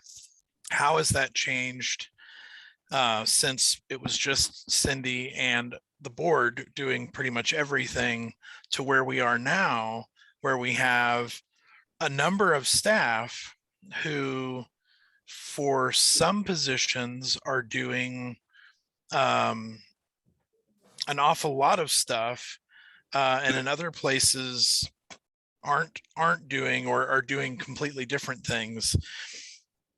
So I think there's some confusion about what the board's role is. And I think there's also there have been a lot of things that have come up that I don't think we've fully resolved as a board. We've, the first 2 or 3 times we tried to have a discussion in March and April, we didn't have that discussion until the very end of the meeting, and then we ended up having to schedule an extra thing and then another extra thing. And when we're talking about board recruitment, I think ignoring or passing over how much this affects people's willingness to bring people onto the board, we do that at our peril. I think we have to get it out there and talk about it. And I think this morning was an example at the board meeting. We had 2 issues brought to the table. One is Cindy's pay. Well, we know that we owe her, but we didn't have any discussion, didn't develop a plan, and it's like it's just sitting there in a cloud. The other issue is when I had asked about a line of credit. Is that the board's decision? Is that the finance committee's decision? And then I think sometimes the communication between the committees and the board is an issue, and I don't think we're getting some resolution to some of the issues that we're bringing to the board table, if that makes sense. The board would ultimately make the decision on the line of credit, even though the finance committee might evaluate that the recommendation. I think with my frustration though, Cindy, this morning was, does the board task the finance committee with looking into that, which is what we decided this morning. But I think that if we were to define some of those duties, maybe, or reiterate those, that might be helpful. I get that. The other issue is, and we don't need to discuss it today, is how do we get you paid? That's been an issue for several months and I don't see a solution yet, and I don't like that. I'm working hard to bring in more revenue. I know you are. Consulting, members, grants. I think, I would kind of chime in a little bit and say, as a new board member, I guess I assumed the responsibility to look over everything and be ready to discuss at the meeting versus kind of having to go over the facts at the meeting. And I think that's part of what plays into a lot of this, because, you know, we had to schedule other meetings because I feel like we have to reiterate some of the facts at the beginning of the meeting, and then that takes so much time that then by the time we need to actually be making decisions, our meeting is close to being over. And so I guess I would assume that we all are busy. I understand that, but I would foresee like taking some time to look over everything, come to the meeting with your questions, and actually have a discussion and decision-making process during the meeting versus going over all the facts again, if that makes sense. Well, that's the format that we get to with consent agenda, and that's exactly how that's supposed to work. And because it's supposed to make the meetings a lot more efficient. And then you have your rocks, or whatever you call them, that you address during the meeting time. So some of that may be, you know, I've been trying to do the consent agenda more, but like this morning, I had a bunch of questions, maybe I. No, I think the questions are great. I want the conversations. It's just kind of actually asking questions and making decisions versus, you know, I don't know. I think questions are good. It's everybody coming with their questions and discussing versus going over the facts. So just kind of some self-disclosure here. I was not able to pull together the different personality assessment things because everybody had something different and not everybody had the strengths finders, which is my personal favorite. But one of my strengths is ideation, which means I stay up here in ideas. And so coming to say, hey, let's make a decision on this. Actually, you all need to help me with that. So Amy, are we going to make a decision today? Or I'd really like to, that would be helpful for me because that's not my strength. Like I said, ideas for days. And that's why we all need each other. And so. Absolutely. I do not have any good ideas, but if you want something done, I make it Right. happen. So you'll be an activator. And so, you know, I certainly would not be insulted if I'm ready to move on to something and, you know, say, no, wait, we need to make a decision about this. Well, the other help that you can get is from an executive committee, and those executive committee meetings are supposed to go over and determine the direction of the board and help make the board more effective in their meeting. Yeah, so maybe an executive committee, we need to do more than just set the agenda for the next meeting. What are the decision points that we need? Where do you need That makes more sense. And one thing that Aaron pointed out was the education. And I agree with Cindy. I think the more things that I've gone to, the more I've learned. But do we need to add something in the, because I hear this from my board as well. Like, Connor, I really need you at meetings. Like, I'd like to introduce you to somebody, but I don't know what we do. And I was like, well, we talked about it multiple times. I've given you the paperwork. Like some people I think it's excuse, but some people like it's legitimate. So do we need a small portion of, like, I know we do an orientation, but do we need a small education session that Cindy is like, hey, just so you guys know, in programming, we did this. I don't know, because Aaron, you brought that up a couple times about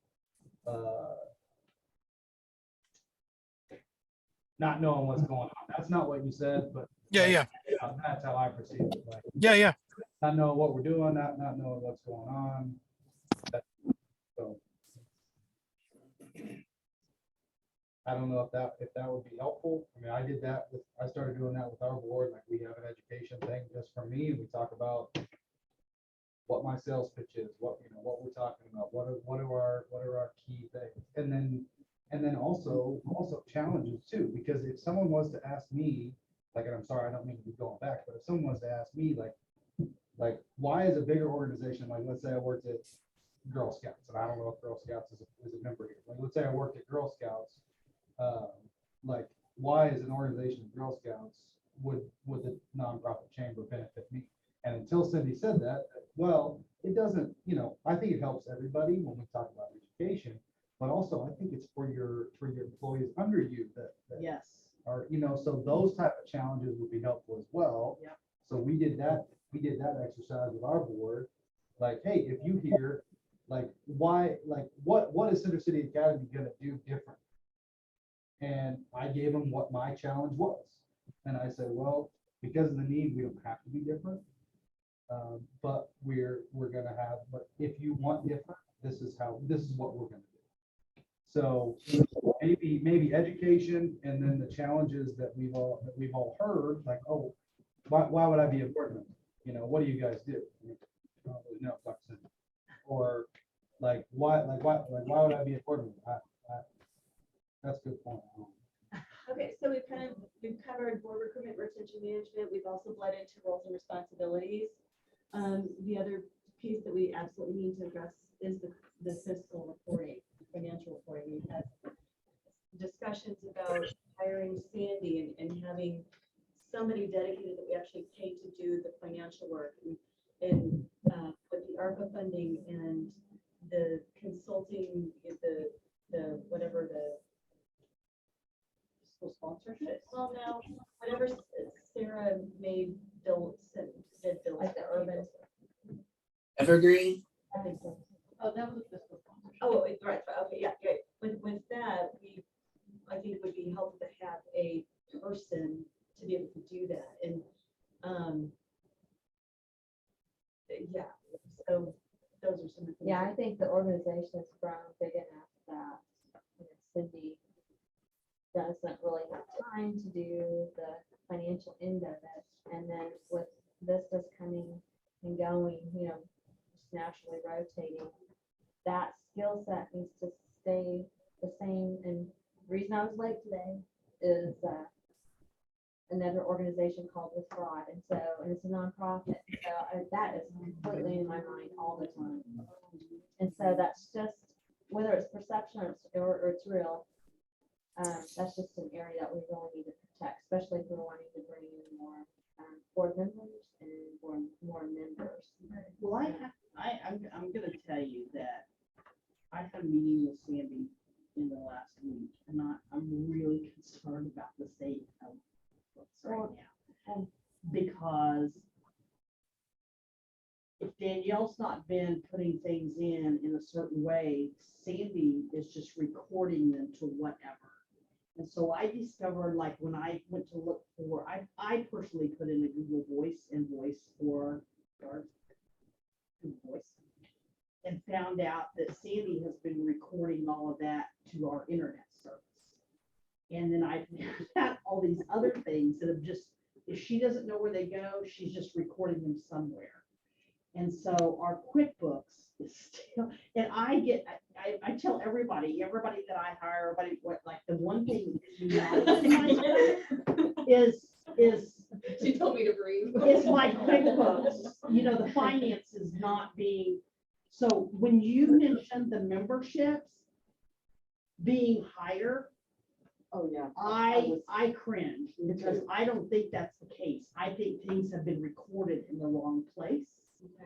And I am afraid our QuickBooks continue to be a disaster. And it makes me just say, okay, I'm done. I'm not having anybody else enter anything in my QuickBooks. I'm gonna do it all myself, which I know that can't do. No, plus we need a separation of duties. I know we do, but I continue to be freaked out about this because this has been an ongoing issue now for several years. Well, Sandy may And not be the person. I to don't take that know that spot, Sandy's so. gonna be the person because I've got to have somebody, Danielle is struggling, and I mean, she's been here 6 months. But she's struggling, and I've got to have somebody that is gonna make sure that everything is put in QuickBooks correctly. So when I need to know how much revenue did we generate from our executive director survival series, that I can look and see, this is how much money we generated, and this is what our expenses were, and does it make sense for us to continue to be doing the executive director survival series? Or a workshop or anything else, because I'm using that revenue to make decisions about whether or not we should do this. And so disclosure, I'm a little bit, I was a little bit freaked out before after the meeting with Sandy. I'm really like, I got knots on me because I want the QuickBooks to be right. I want to have accurate numbers that I can make decisions on. And right now, and for several years, I have not felt like. So Cindy, why are you hesitant in just letting Sandy go and finding a new bookkeeper? Because she's unpaid, she's not paid. Well, number one, she's not paid. And number two, she until recently has been a board member.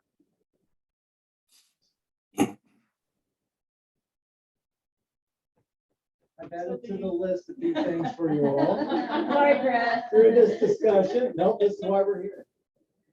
Now, I didn't realize all that. There was some of that I did not realize until I had the meeting with Sandy. And because I don't have the time to spend day in and day out combing through QuickBooks. I go in and I go to put something in and I discover something's not right and I freak out. And then I connect with somebody about like, what is going on here?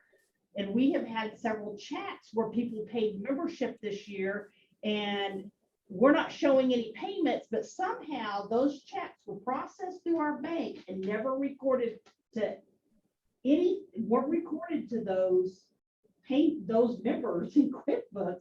And I'm like, where did the money go then if they weren't recorded and we received payment? Where were they recorded? So to be clear, you had some concerns. I mean, what you're saying now is really concerning. So if this is where we're at, I agree. I think we need, it's time to move on from Sandy. But I'm also concerned that we had financials today that we looked through and nothing was said about them being inaccurate today. I don't know for sure whether they're inaccurate, Aaron. I don't know for sure whether the membership is inaccurate. When Amy made that comment, I don't know. I would have to go comb back through QuickBooks to assure. It just doesn't seem right to me. The bank has been reconciled. The bank has been reconciled. So all of the. Correct. It's just that it's not put in the right place. All the money's there. It's just that it's not recorded in the right place, Aaron. Gotcha.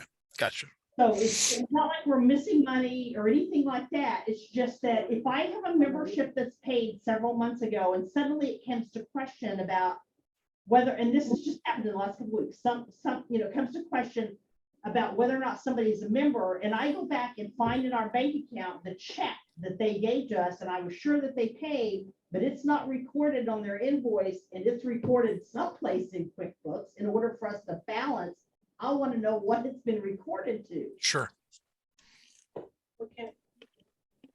So Cindy, when was the last time the chamber had an audit? We've never had an audit. Okay. And so maybe Kyrena would need to do an internal audit. Report to go back and, if you can pull the detailed transactions, we can go back. I can volunteer myself as well to look and see where things are recorded. And I think that's where we're gonna have to start. Yeah, I to don't pull that detailed transaction. So I don't. Yeah, Because it's an easy thing in QuickBooks Will it make to less generate a knots in detailed my transaction. Yeah. Yeah, because now, we can see where, she pulled that detailed report, we can see where things are reported, and at this time, we can change it and be correct going forward. Yeah. Cindy, can you send us the audit trail from QuickBooks? Send that to the finance committee and we can do an internal audit. Well, Irene says she knows how to pull it, so I guess she can send that to you. Are our books online or is it just on a desktop? It's online. It's online in both. I know Sandy's tied it. I think you're tied it. I can tie to Irina to our, as an accountant or a treasurer. Yeah. So do you just think that Cindy does, that she doesn't have just the time? to That's do what it, she or- specifically told me. I don't have time to go through all of this and figure out. Part of it's probably I- because she's not getting paid. I- understand. Yeah. Yeah. And I don't know if paying her will make a difference, but that's what she says. I don't have time to go through. I just pick where I think it should go. And I don't want to be picking where she thinks it should go. And I didn't realize she was doing that. I mean, just like I said, until she told me that the other day, I'm just like, oh, crikey. And it was just, when I started questioning Danielle and talking about like, where are these payments going? Because they were put in the bank account, they paid, so why did they not, like, she has to reconcile the account, they had to have been stuck someplace, but they weren't credited to these people's accounts.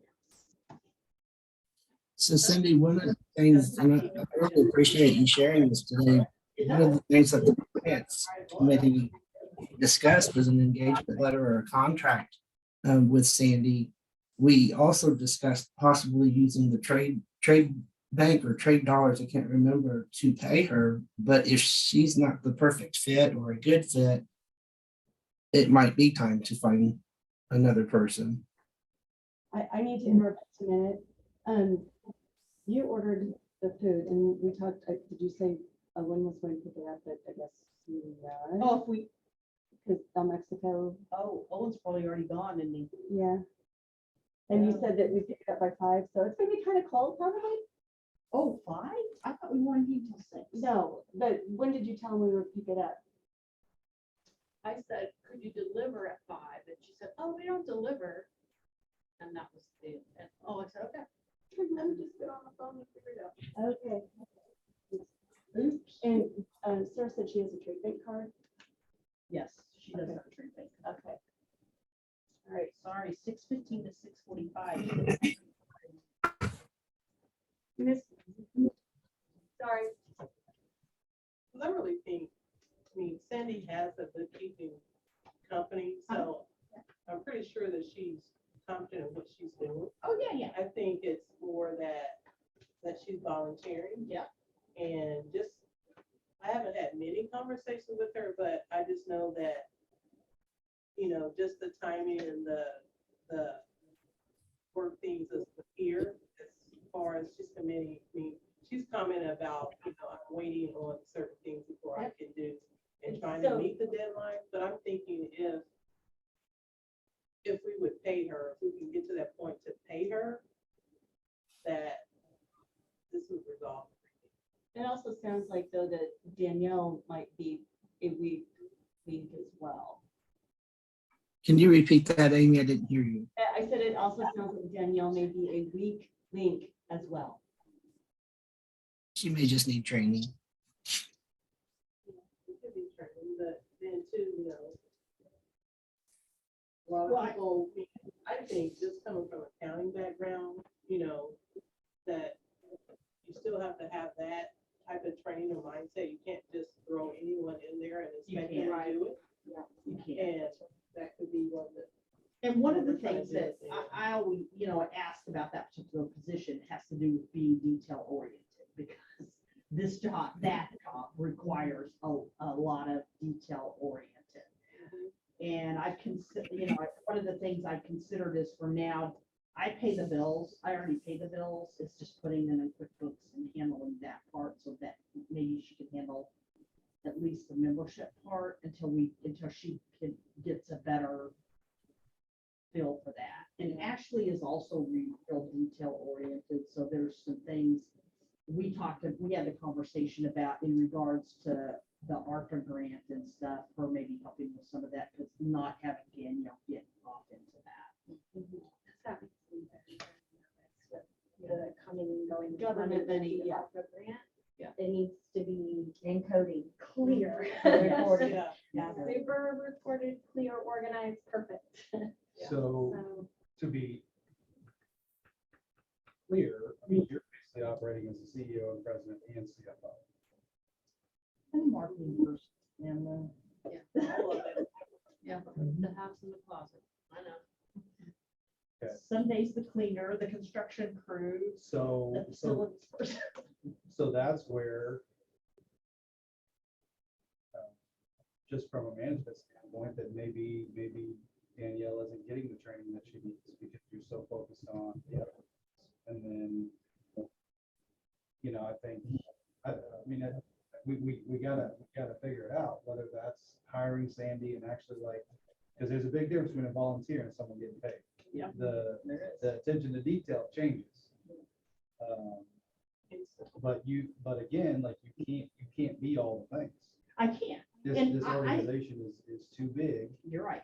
and there's too many things going on, and you have staff that you need to train, and you have like the QuickBooks thing should be basically like a few things, like, okay, this is wrong, next time, let's change that. Yes. Same thing with Danielle, she needs training, I mean, everybody needs training. Sure. So, And I work with her about every 2 weeks. I sit down and we go over questions and we go over how to like enter a received check or enter something on Podio that to show that it's been paid. So I do ongoing training with her, as does Sandy. So it's not like I've thrown it in there, no, I know, and I'm not saying. but that I don't it's- have hours and hours and hours to spend. No, with her. and like, And one- nobody does. one thing I offered to do is if I do all the ARPA stuff and then I have to be trained to do all of that, is creating SOPs, very clear SOPs with pictures and arrows and all of that stuff. And I can do that stuff super quick. Made a million SOPs in it. So I know what that standard is. operating procedure, Oh, sorry. So that way someone else can follow. Yeah, The next time. step by step with Screenshots. screenshots and And arrows. honestly, and for all that all particular stuff. position, I think that would be wonderful that somebody has a manual or something they can go back and say, okay, I can look up and see, this is the steps to receiving a check that, you know, showing that it's paid in your funds. Now Randy was putting that together. Did she never get it? I got lots of questions. Yeah. So I would say we start paying her. See, Well, how- I guess- see how that goes. I would say time out for a second, because as an accountant, and you all both know this too, is it really she's not making time because she's not getting paid, or because I couldn't do it. Like, if I didn't know the answer and where it should be coded, I would be asked the question. So is there a, I do not know Sandy, so I'm just trying to be blunt, you know, is she the right person or is she I not the know right she's person? getting frustrated that she's not getting what she needs. And then she comes in and she has to do cleanup work. She doesn't have to get the banks reconciled. And so in her mind, probably it's all in there. It may not be coded correctly. So who does she need to get that information from? Danielle, Cindy? And you guys are connected to Danielle, is she the right person? That position. I was actually asking a question, like, who does she need the information from? You, Sandy? yeah, Some of the information she needs from me, honestly, it should get to a point where all of the information she's getting from Danielle. But Danielle has struggled with learning, you know, the stuff. So I step in to pick up the pieces, and I mean, there's times that Sandy waits till a couple of days prior and she needs something expensive, and I've got a day of meetings and I get it to her as quickly as I can, but some of that, you know, sometimes I just need, I can't, I just am not in the position where at any time I can just drop everything that I'm doing and go pull up a bunch of information because I have meetings and. I mean, not, I'm not talking about internal meetings where I can drop, but I'm talking about external meetings and things that I commit to. I think it's gonna, well, definitely it's internally, just from just the little information that I've been getting back from Sandy. It's not being able to get things in time to order to do the work. So I think it's gonna be more of what can be helpful for Danielle to order to do the job correctly. What does she need? If there's gonna be some different procedures or processes or something, if she's gonna be the one to be helping Sandy, yeah, what is she gonna need to be able to step up to that point? And that's what we're gonna. Yeah, because I think Sandy has said the last couple of months, she has gotten in and the transactions have not been in or all the Yep. transactions. And I didn't realize that Danielle wasn't off answering the WePay transactions until Sandy and I met the other day. And she's pulling those down, she's sorting them, she's giving to Sandy, that most of those WePay transactions they're tied to our events. And so they need to be tied to that Executive Director Survival Series or whatever. And the reason I gave her a choice. You can either put them in as they come in and people register with Constant Contact, or you can wait till the end of the month and you get the report and you go enter all those. But apparently she just stopped doing that a couple of months ago, but I wasn't aware that she stopped doing that. Sandy didn't say anything to me and I didn't know. So I mean, I'll have to address that because we have to have that information put in. Otherwise, Sandy gets frustrated because that's a lot of information to put in for every event. Well, it that wastes we her have in a time. month. I mean, It she's does. spending her volunteer time to come over and that's not. It does. Yeah, And we're I- gonna have to set up some processes and I made- procedures and deadlines really to Yes. help And Danielle. we have some of that stuff in place, but I made her a sheet. And then I told her that every bill, that I give her, every check that comes in, or anything like that, I want written down on the sheet with the date, who that's for, what the amount is. So I'm not having to go back and spend time looking in the checking account to see if I can find a membership check that was paid from February that she should be able to go back to the sheet because it was recorded. And it doesn't matter whether Sarah opens the mail or I open the mail or Danielle opens the mail. If a check comes in or a bill comes in, it has to be recorded on that sheet. Is she at least doing that? Yes. Okay. Do you think it would be helpful or how often does she, I guess, work or train with Sandy? Would it be helpful if she kind of sits or interacts more with Sandy? Would that be helpful? I don't think so. Sandy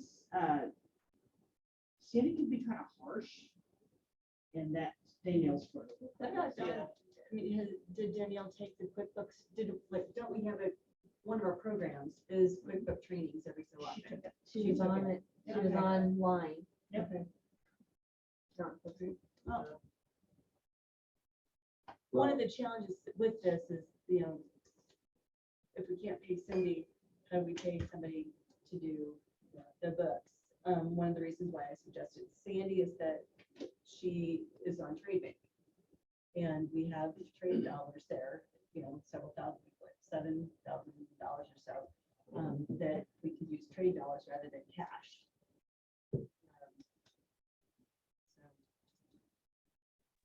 But Amy, is the trade bank, once the trade bank dollars run out, is this just a Band-Aid on a situation? It would at least buy us some breathing time, $7,000. I don't know how much a bookkeeper costs for that.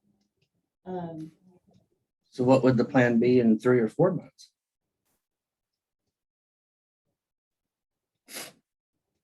I guess that we haven't had a sit down conversation with Sandy. And so. I We think don't that's know what- if she'd be willing to do it. Yeah, so I think that's what needs to be had and just see what Sandy's struggle is or not struggle and see where we can go from there. Because all in all, we have to have correct financials, so we have to figure out we have to resolve that.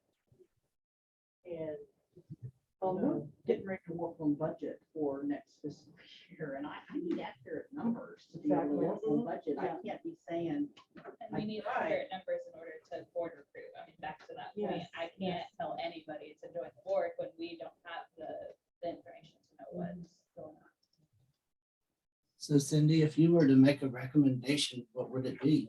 That is the starting, basically. I'm sorry, and I didn't hear you. Can you I'm sorry. If you were to make a recommendation, what would it be? So my recommendation, if I was gonna make a recommendation, I would recommend that we, number one, check with Sandy on what she would charge us for doing that.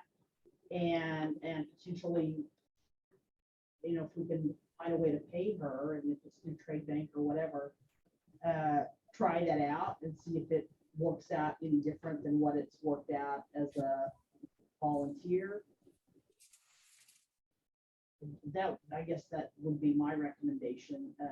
I'm just a little bit nervous because even though she's volunteering, she knows the importance of keeping accurate books. And even as a volunteer, if she's not, if I'm a volunteer and I've volunteered a lot over the years and I'm gonna help somebody with marketing, I'm gonna give it my very best, whether I'm being paid or I'm volunteering, because that's what I do and that's what I do for a living. And if I do a poor job, even as a volunteer, that reflects on what I do professionally. And so, Although I will say, it's very hard to own your own business. And she's trying to own I her own know. business and do the volunteer work. she's Her trying to, son helped. she's trying to Yes. pass the business off to her son, is what she's trying to do. So she told me the other day. She's trying to train him so she can pass that business off to her son. Because I'm thinking, since her son is in that too, could that be, I mean, if Sandy is, you know, goes for this, but could we just totally outsource that accounting thing to her company and not have to worry about trying to train Danielle or anyone else, have her and her Yeah, son, her son could come out, So not the handle not necessarily everything. her. yeah, and have I them think do it all. I think we could. I don't know what, I mean, just the, like the invoicing memberships and everything is, it's a lot for us to, I mean, there's so much coordination of that has to happen internally. I don't. Could you set it on, because like on Rotary, it gets Recurring. automatically, yeah. We can set on a recurring. There's still some things about that,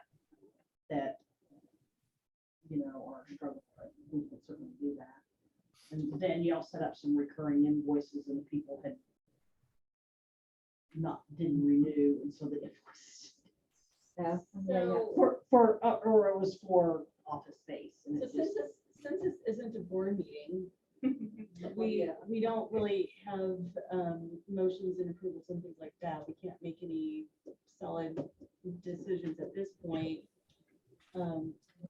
But since this is an urgent problem that we've needed to discuss, can we, I mean, I think we should be able to go ahead and at least, we're not making major decisions, but at least investigating. Yeah, I think you can move forward with talking to Sandy, get her pricing and see if she's willing to do it. Yeah, and really like taking it all on. As, you know, she does that for her clients.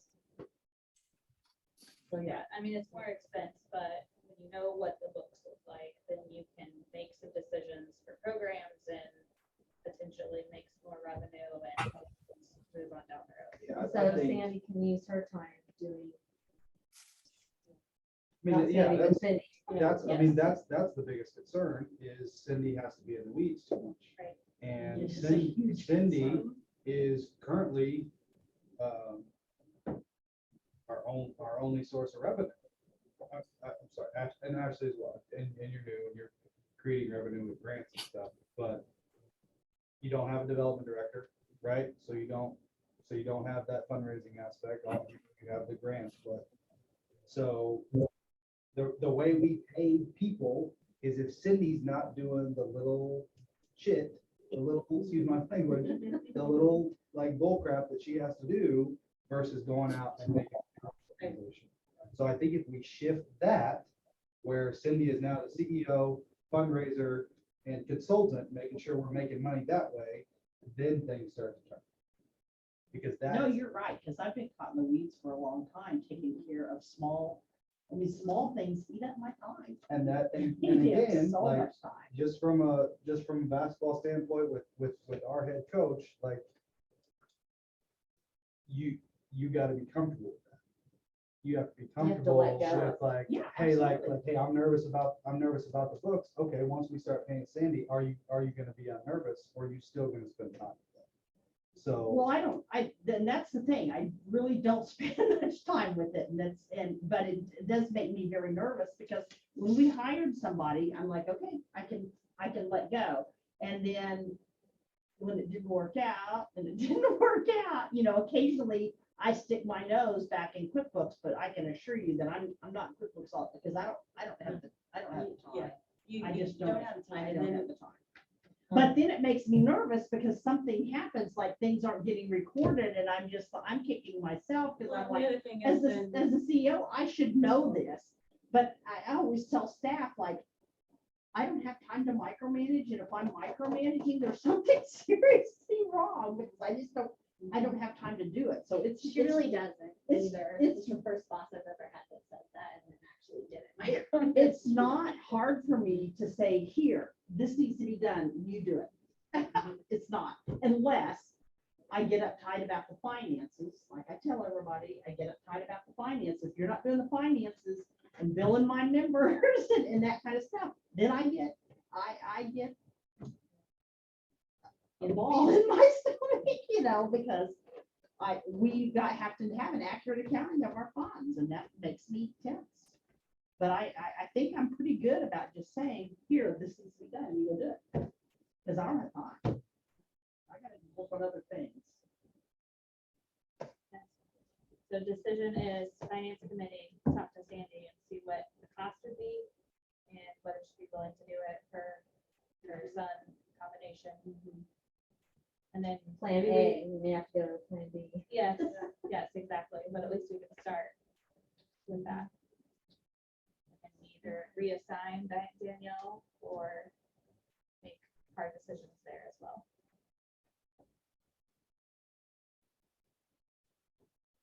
Or if there's other things taken off your plate, then would get the training that she needs. But again, to your point, if she's not the right one, then you gotta, because it falls on you, Cindy. I mean, we all know that, but.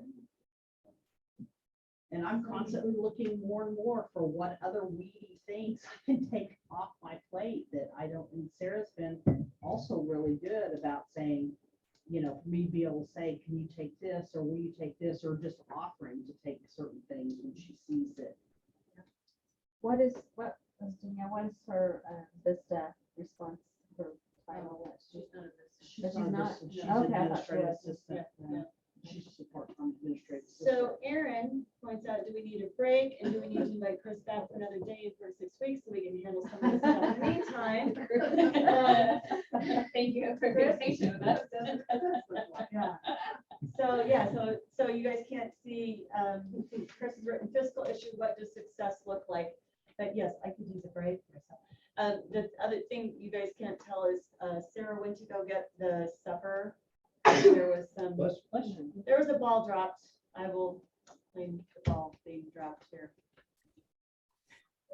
Do they have food for us still? Yes. Okay. Well, they, And we can sit around the tables out here in the lobby if you want to and eat, or we can. Well, do it here. can they join us in the lobby? Yeah, you can It's on on the just the computer. Oh, Yeah, just yeah. hold It's much cooler out there too. I do want to say one thing before we break. Sorry. Oh, we forgot that you were facilitating. I am. And I've been sitting here debating what I should say and not say. Say it all, we're being blunt. Yeah. We had this same conversation 2 years ago. It's part of the reason why I left the board. If you don't put in this kind of work, where the board is fully informed, a simple scorecard, green, yellow, red, where you can have a handle on these problems and identify what you want, where you want to go, what success looks like, and how you get there. We'll be having the same conversation next year and the next year. Sure and the we will. next year. This stuff is real. It's important. We're not gonna get it done tonight. And talking about this topic was critical. I'm not offended at all. But it allowed me to see why this is important. Because it will come back. And almost word for word. And that's not good for Cindy. That's gonna burn your candle, just like it did 2 years ago, right? Yeah. It's not good for the board because you don't know what you're responsible for and you And are we- responsible. Right? So the only way you can get ahead of it is if you identify what's important to you. So for fiscal issues, what does success look like? What does it look like? Think about that when we go on break. What does success look like from a board standpoint, from fiscal responsibility? How do we know where we want to be? Is it a monthly forensic audit? Just doing it, and is it the committee that does that? Or do we pick a well-versed board member and that individual does that for a time? Or how do we know that the numbers we have are legitimate, that they're right, that they balance, and that we can move forward with confidence and make our recommendation for other people to join this board? Because without that, no legs left on the stool to stand on. Nothing else really makes a difference. So when we come back from break and we've got some food, we're going to look at this plan and how we can put that into action. Then it'll be up to you guys I would start on the topic that you're on. What does success look like from the fiscal issue and breaking that all the way down to the to-dos that you can, as a governing body, look at and say, yellow or green for good, yellow for oops, and red for oh no. And that gives you the transparency, it gives Cindy the peace of mind, and it gets you ahead of the curve so you can make corrections before the president CEO comes to you and says, I have knots in my tummy because there might be a problem with financing. I've seen this in city government. I've seen it with other nonprofits. I've seen it all the way around and with private industry as well. This is not uncommon. It's certainly nothing to be embarrassed about, but it is a great opportunity to jump in and start taking proactive action and putting yourselves ahead of these types of deals. Chris, like you said, it's a good problem because 2 years ago, that's when we pulled the finances back in, or in-house, Yes. because we were not getting reporting that financials were accurate. It was the exact same scenario.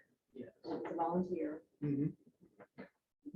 So, Yeah, and so it will come back unless we identify what we want it to be, and then the board holds itself accountable to make sure that it's. Told you I'd be mean. Awesome. So there were, how many bathrooms in this place? Well, downstairs, there's a couple, upstairs, there's a couple. Right. One's full of hand sanitizer, so you won't be able to get it. Well, that happened after the flood and we haven't moved it back. Slash storage, yeah. Cindy, on this, I've got this document that we'll be talking about, so we can go up on the Yeah. super screen. I will. I unplugged this so Oh, people that so were we walking leave it. around with the step. wouldn't trip over. People, Yeah. just general people, yeah. Oh, it changes color too. Yeah, I don't. That outfit. Well, must have been an envision event, I guess.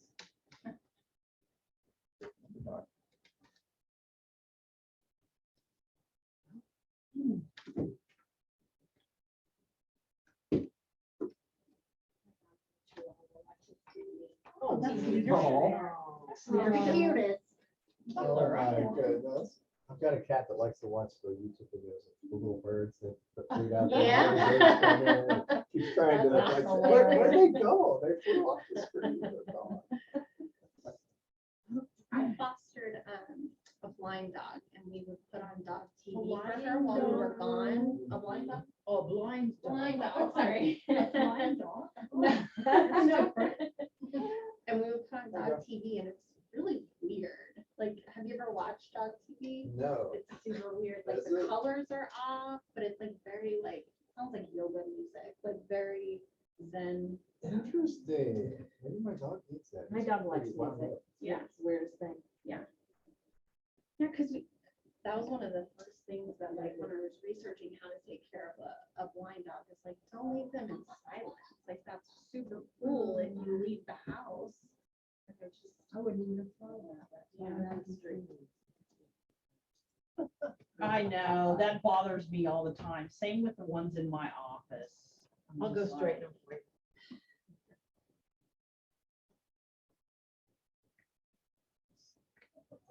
Just found out last week, speaking of animals, that's my cat, Nathan, has diabetes. Oh, wow. Oh, I guess it's a fairly common thing. Yep, you gave it a Yeah. shot?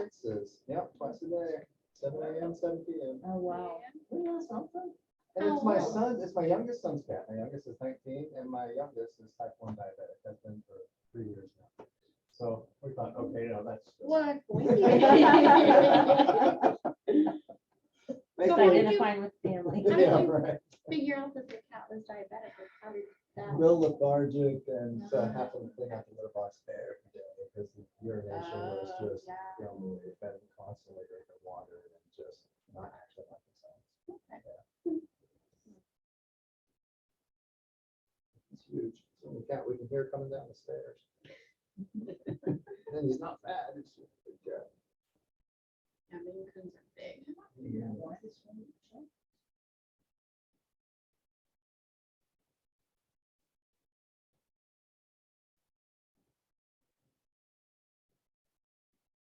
Computer's mad at you, saying it's after 5 o'clock on a Friday, we talked about this. No, the thing is, I saved the file, I closed the file.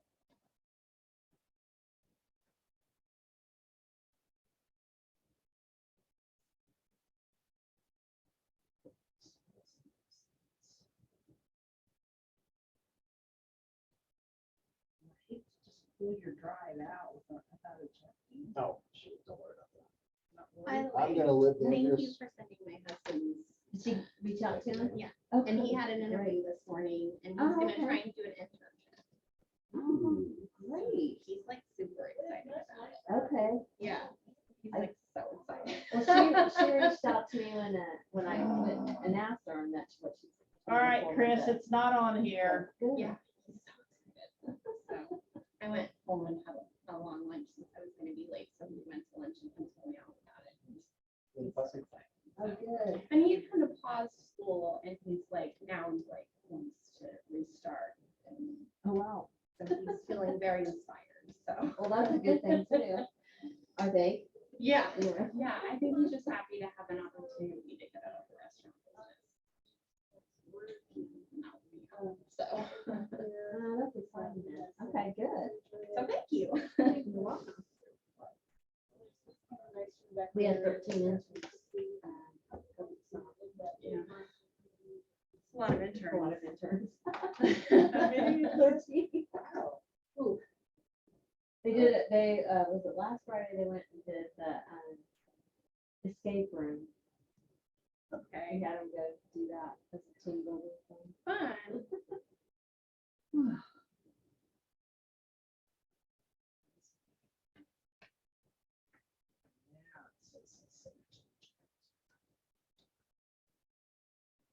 Rejected.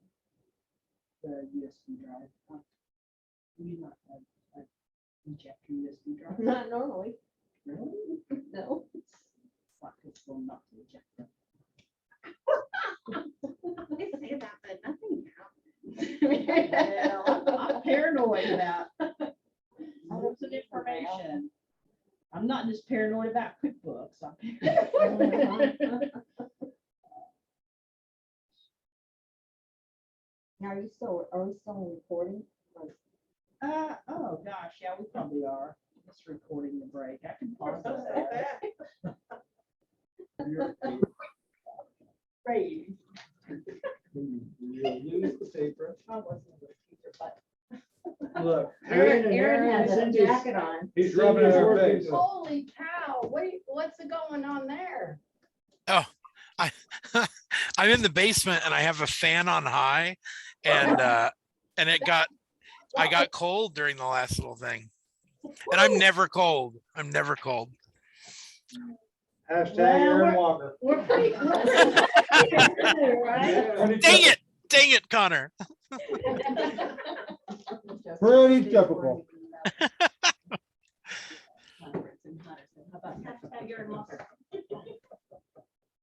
It's his idea. Oh, thank you. Yep, so in just a moment, we'll have the form up for you guys, Aaron and Ian. Oh, that would be beautiful. Thank you. I'm gonna share. I'm thinking about sharing. Thank Connor. You're welcome. Then we can see it in color too. Yay. Hey, nice. All right.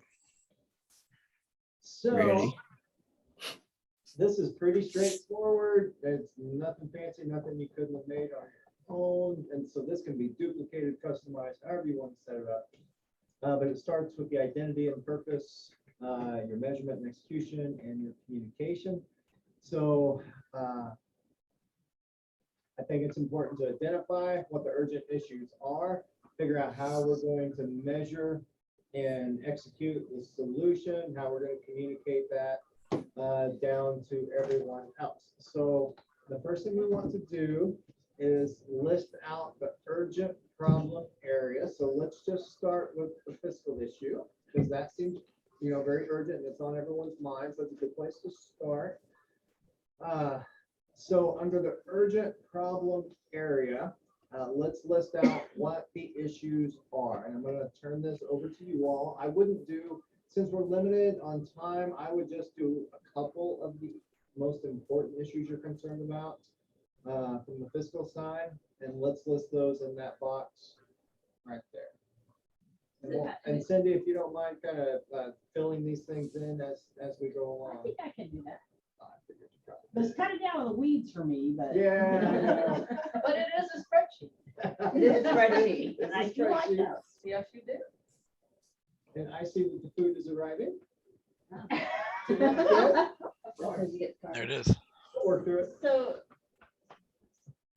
with urgent problem areas going along with identity, purpose, measurement, execution, communication, and how do you Yeah. relate these things together? We will. And so, but for the first square, we just want to identify exactly what the issue is. And that's the hard part. So I started over here with the mindset of what does success look like? And we'll get to that when we come to the stretch goal. I didn't think we had But any issues. identify your urgent problem areas within the fiscal realm. How do we give voice to the words that, or to the problem that we experienced during your discussion earlier? Fiscal reporting accuracy. Okay. If there's dissent up for ideas, holler. Fiscal recording. Technically, the problems with the fiscal reporting inaccuracy is the problem. Either way. I'm just typing what you all say. And timeliness, probably, because timely, Yes. accurate financial documents.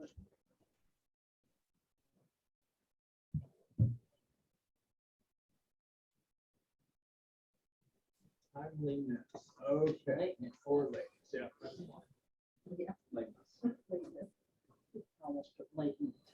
And I heard mention of something about reporting. Is reporting going to be included in this? Is that an urgent Yeah, issue? It Or is, is it it is just? related, but yeah, I think it's, if we fix the recording and lateness, the reporting should fix itself. Okay. But maybe we do want it separate, just because we can't assume. Mhm.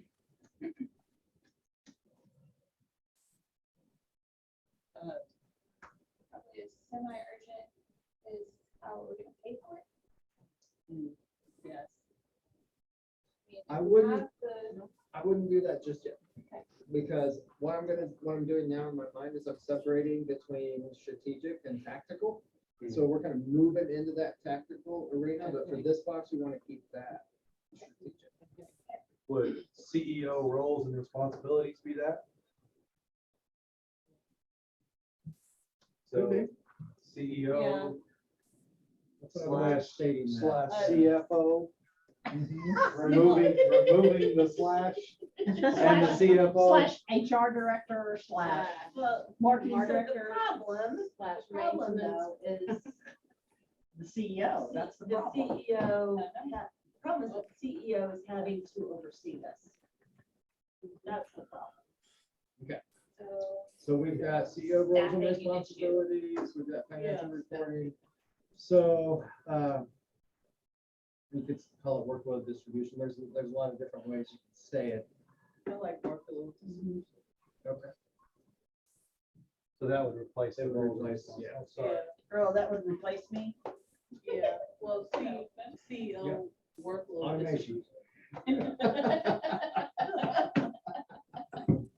I hear there's a job out in the, what is it, Tawanda, Benton? There someplace is, like that? Tawanda, yes, help yourself. I do not suggest it. We have one, Cindy. I know lots of jobs. Okay. So let's start at the top, fiscal recording and accuracy and lightness. Oh, we have a chat. Hold on, I'm going to the chat. Sorry, I was wordsmithing in the box and hit enter before I actually had one. So the board and staff expectations, we talked about, who's responsible for what. And then one of the things that became pretty clear when we were having the identity and purpose discussion is that we don't have a clear consensus identity that we can all say. I think we're all saying something that is correct to a degree, but we don't all have something that we're all saying the same. Like Connor was talking about the 30-second like elevator pitch, or just this clear identity statement of who we are. Is that something you guys would put up here or no? I think you guys could do that. I don't know that we'll be able to get to it in the time that we've got. But I think it would be worth putting on this. Well, it's not, that's not really related to the fiscal issue, right? We're trying to stay focused on the fiscal issue. Oh, okay. Yeah, then both of the things that I have said are not related to the fiscal issue, probably. Okay. Just hand it down. So. There's a couple ways to do this. I wish we would have formatted it differently, so feel free to change it to the way that you want it. But let's start at the first line, line 3, that says fiscal recording inaccuracy and lateness. What is the stretch goal? What does success look like? And so those are, you really want to start with what does success look like, and then, okay, how do we, what's our stretch? What's that piece that's going to make us just a titch uncomfortable to say, wow, we're really going to have to hustle to make it look like this.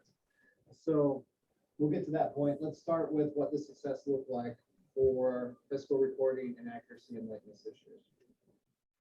Okay.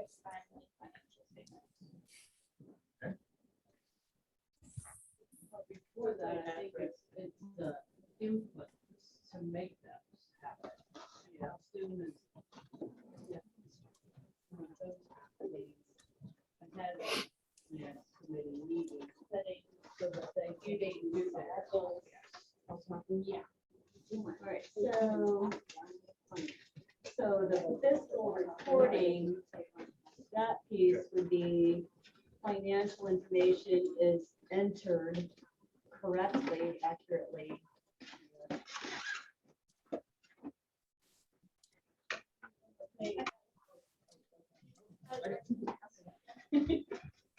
Take just one or? I'm not sure. These are all. Oh, they all, they Oh, all. you know, yeah, Four. There should be some chicken, some Beef, I think. Whole beans. This is beef. Is there any corn left, Rose? On the other side. Yeah. Beef. I forgot, I That's didn't okay. realize we only Beef. had weeks. I always make it. Anyway, so that Unless it's like shredded. But I can't. Yeah, I eat it all. My family will call it. We can all. I'm gonna get myself a couple of tacos and Does anybody want whole beef versus refried? I'll have it whole. Are you vegetarian? No. Oh. Got some tacos there. She's about to crush. Grab your tacos. Hand them down. Hand them down.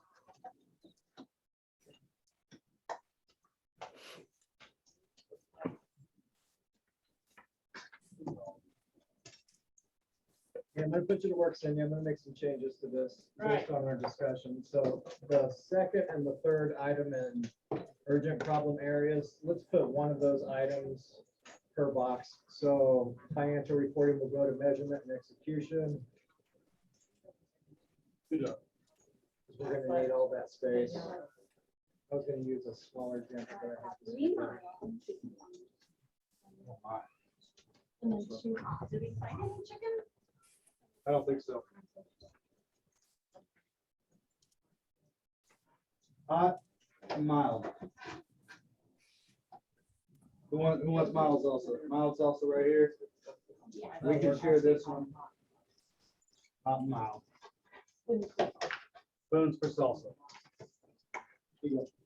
Got a few more rices. Spoons for salsa. Anybody need more rice? Do we have more utensils? Not down here.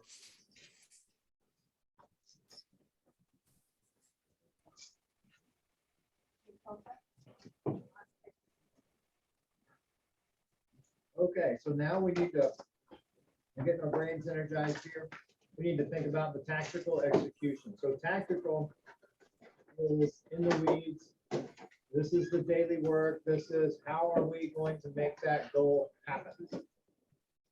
So the goal is pretty broad. It's fixing an area, an issue that is very important. Tactical is going to be more of a drill down. And it could be a whole lot of things needed to get this right. So we have to be very specific because each of those items is going to get a due date. And when we want to have it done. And once we Contract. we'll get into how do we measure it. One more time, Chris, sorry. So tactical is how we do the actual work. You know what? Since we're taking out that left-hand column, can you add in a column for me? Cindy, yeah, between D and E, that'll work. Perfect. And let's make that measurement. Definitely, editable. Mm-hmm. There you go. Okay, so let's start with measurement. Our stretch goal, accurate and timely financial statements. How do you measure that? How do you know that you have found success? And it needs to be a trackable metric of some sort. Aaron has in here, financial reports are submitted to the board at least 3 business days before the board meeting for a review and action. Yeah, so set due dates and measure whether they're met. Yeah. And I would add maybe consistently for 6 months or something, you know, I mean, if we really want success, it needs to be repeatable. Set due dates and measure whether we meet them.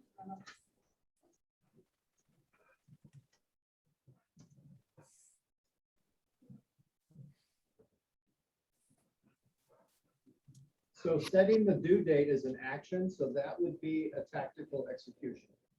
The measurement is how are you going to measure whether or not it's working? And because you need to remember, everything that we do is gonna be green, yellow, or red. So we Okay. have to be able to measure that to be able to assign it. Are we on track, almost off track, or? And we're doing monthly, right? So Mhm. the statements are submitted 3 days before.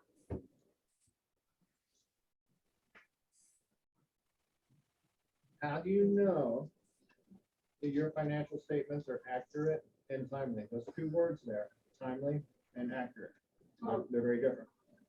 Internal audit. Well, we should So probably they have split to it out. review them. We should split out accurate and we should split from timely. Irina wants to say something. Hit us with it, Irina. You almost spit out a taco to say. Good night. Finish your taco. We'll wait for you. Don't say it. Say it. We're waiting for you. We're blunt here tonight. Somebody said shit, so, you be blunt. Who said that? Who said that?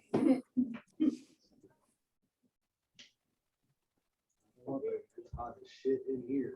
Good night. But the tacos are good. Raise the heat, Tyrena, raise the heat. No, I don't have anything to say. I mean, the only way that I would know that if it's accurate is if I would actually see the detail of it. I mean, we can assume that it's accurate, but if we're not seeing the detail of it, I mean, we never will know. You can assume. You know what assume does, don't you? Yeah. I mean, it goes back to whether the board is strategic or hands-on. Because if we're strategic, it shouldn't be us that is reviewing to make sure that it's accurate. You If hire we're the gonna right be person to do it. hands-on,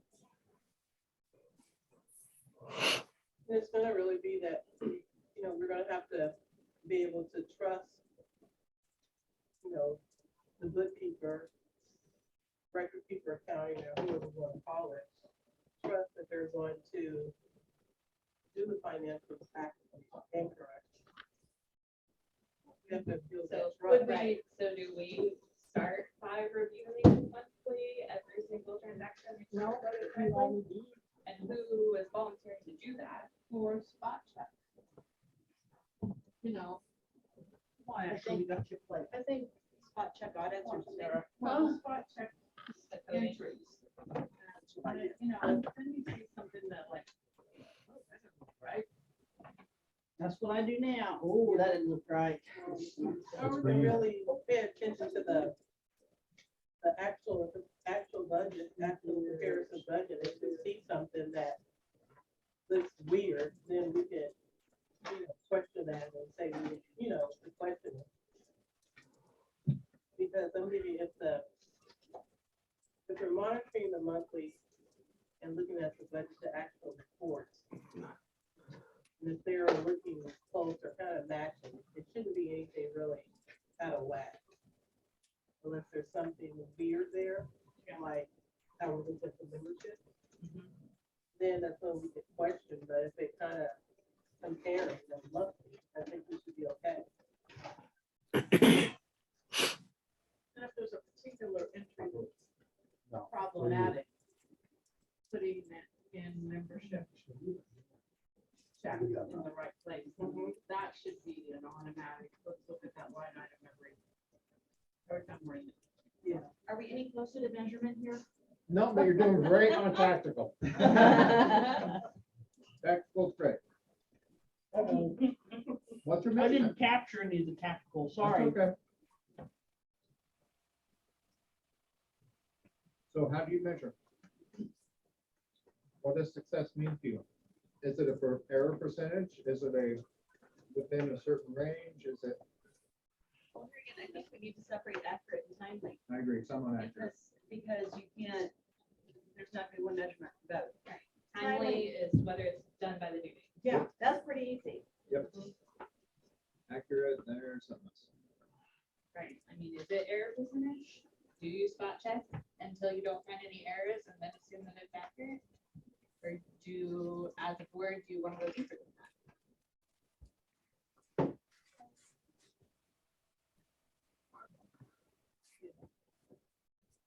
But I'm not a member. So.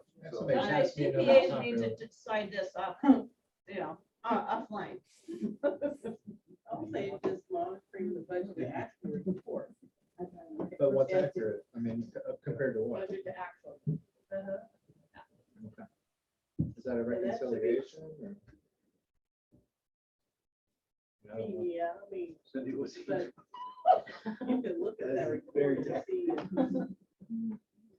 That's where you will kind of. How much, how you measure it, how many tacos she ate. Yeah. I mean, I have, I'm at 3 already, so. All right, so Tyrena said her suggestion for measurement of accuracy is checking the actual to budget or actual to budget. Does that go into tactical execution? Well, No, so it's what a about, you measurement. check it, but what do you look for? So Cindy, the first thing you need to do is separate accurate and timely financial statements. So you want accurate financial statements, and then the next line will be timely financial statements.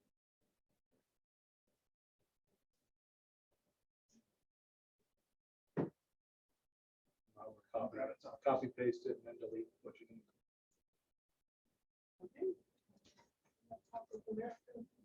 That's it, yeah. I can find the chicken ones here, you know. For sale cheap down here. If you find chicken, let us know. And then that measurement needs to go down more. Right, set due dates.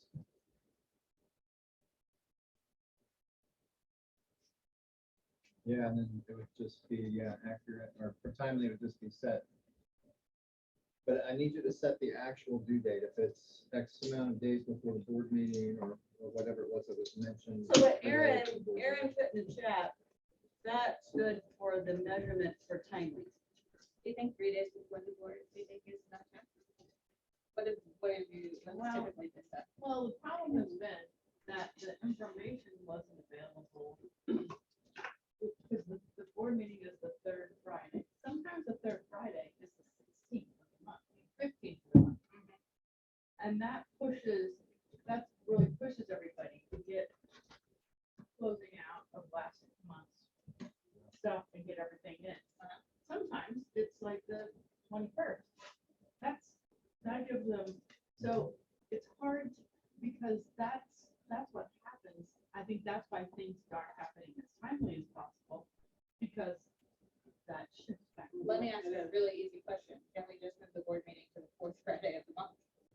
We did move it from the second Friday to the third Friday for that reason.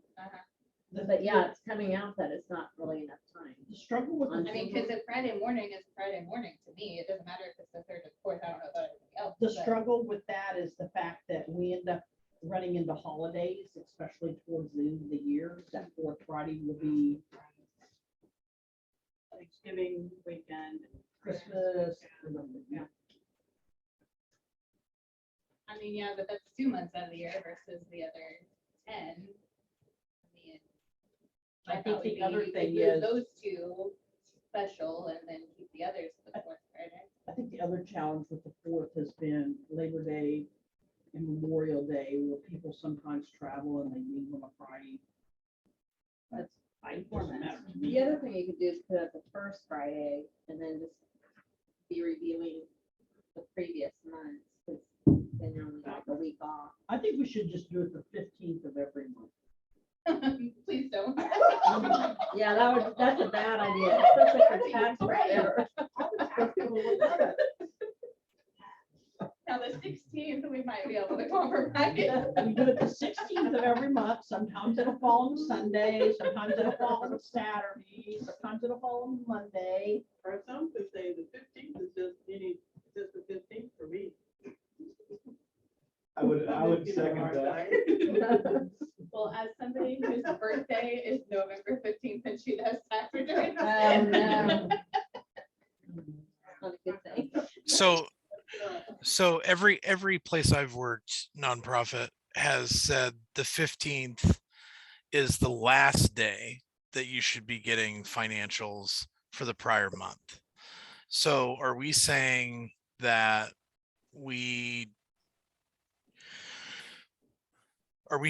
it's okay that we don't have them by the 15th if the 15th is the third Friday? Or are we saying that, I mean, maybe another way to look at it is we need to put that expectation in with whoever is doing the financials that they are to have them processed by what, the 12th, the 10th?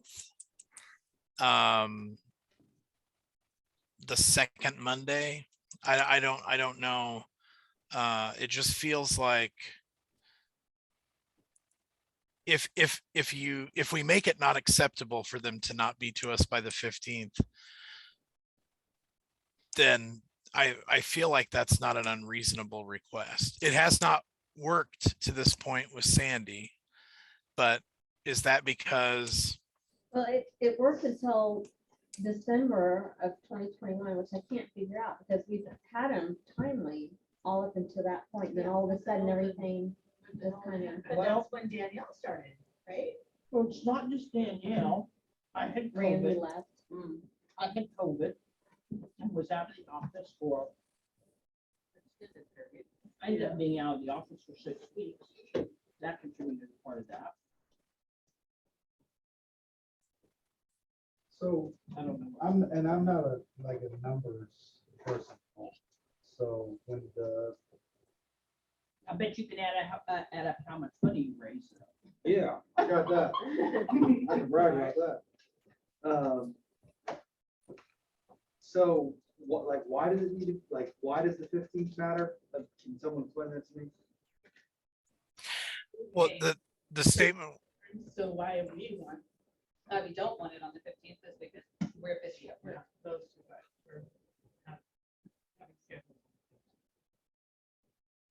Well, I would But say the typically 15th. month close is the first 2 days of, first few business days of the month. And then you should have accurate financials like Aaron's saying. Within a week, probably, Right. if you're keeping up on your day-to-day.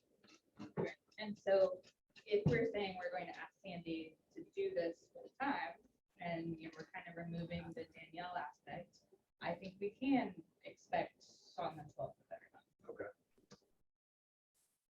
All right, so would the measurement would be financial reports or wait, not reporting. The finances are ready for whatever the next step is by the 12th of each month. That would be measurement or plainly recording. Right? Yeah. That's correct. So you set a certain date or a certain day of each month. We say that's when we want our financial statements available to the board. And in the tactical, we'll get into what does that mean and what do we need to do to make that happen. But I would put a very specific measurement because you have to measure it specifically to see if you're on track or not. Because So anything. today's the 15th, Mhm, I and would today say, was our board meeting. mhm. We would not have had financials today if this is in place, because they were due to be evaluated by the committee and sent to the board 3 days ago. I'd say, I would think the 15th deadline would be, I think if we do anything prior to the 15th, that would put a lot of strain on Sandy. Because, I think the 15th is a good date to have and not anything prior to that, because then we may come up short. So Because she's taking care of the whole shebang though. And Well, the- When the 15th is the day that management should be able to review them. I mean, we should be able to review them by the 15th. When does finance committee usually? So The third Wednesday. So Wednesday on the board meeting. right? It's not, yeah, it's not always the Yeah. third Wednesday. Sometimes we have to move it up a week, like this month, because the board meeting was early. It's the Wednesday before the board meeting. And So that then makes that sense. crunches. Yeah, when months start on Thursday or Friday, it just throws everything off. So if you set a deadline, it's in the middle of the month, say, then we keep our board meeting the same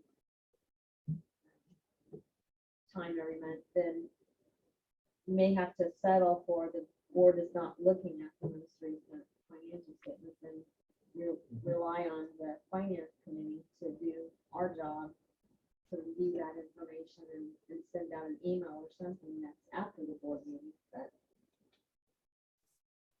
So Sandy, Cindy, and Danielle have to, let's just say, they have to make sure everything's good on Monday, whatever that Monday is.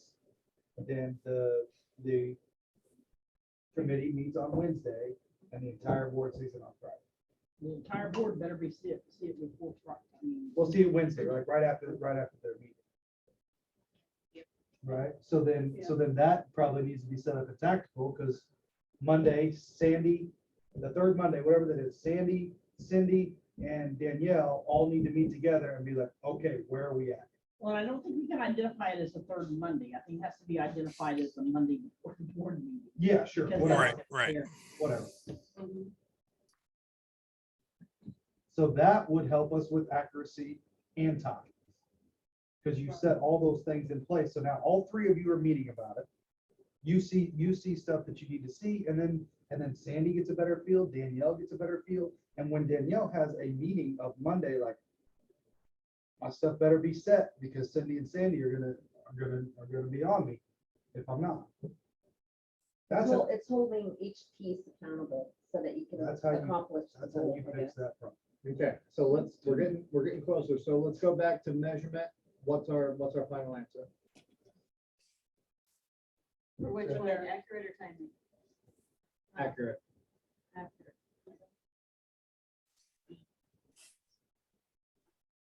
Looking at, yeah. I'm checking the budget versus actual report. Spot checking is tactical, so What are no the results? errors or few errors, I don't know, like doing a measurement. I'm sorry, yeah, it's time. Let's go back to time. What's the date that you guys agreed to for timing? Is it 15th? 15. So timely financial statements will be Monday, measured. Oh, Monday before Monday, the board. Wednesday, Friday. Yeah, Monday before the board meeting. It's gonna be earlier. So this For the- month would have been. Quite a bit. Mhm.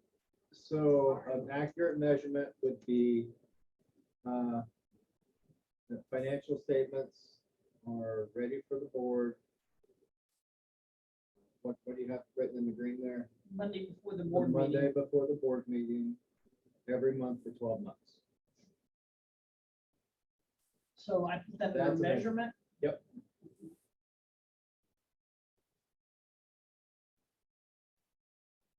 So I'd say financial, I'd wipe out everything you got there. Okay, wiping out. Say financial statements ready for board review, Finance committee. or finance committee review, I'm sorry, finance committee review. Okay.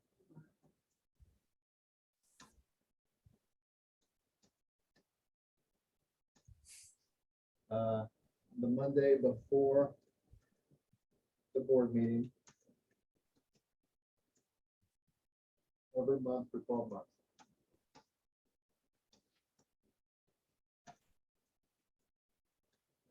Now, this is a measurement, take tactical out of it. So this is the measurement by which we are gauging our success. So if we're not getting our financials to everybody the Monday before the board meeting, just like we talked about, and we miss a month, and then we miss 2 months, now we're going from green to yellow, right? And if we're not able to correct it as a board, then it goes from yellow to red because we've missed something. So at some point, not tonight, 'cause we're out of time, but at some point, this body has to determine what those levels are for green, yellow, and red. Maybe yellow means we've missed 1 and that turns it yellow, or maybe it's we've missed That's 2 right, yes. and that turns it yellow, and then what turns it red? Does that make sense? Okay. Now, tactical is very, very good job, by the way, guys. Tactical is a little different. This is how are you going to do it? Now, this is not how is the person going to do the job. This is how are you going, as a governing body, going to make this happen? Who do we need to talk to? When is this person going to be talked to? When are you going to put the new policies in place? Are these policies going to be written? How's it going to be communicated? Who's going to be impacted? All that is tactical, but it's not about what job is the person doing? It's about what job do you want them to do to get the work done? But you have to approach it as a governing body, not as a supervisor. Cindy's the supervisor, but you're the board. So you're saying by this, you're asking Cindy to do this, this, and this to make sure that that measurement hits its mark. So It's a it's the little different. 15th of July, is it good to ask for it to be in place by August? Or do we need to do September?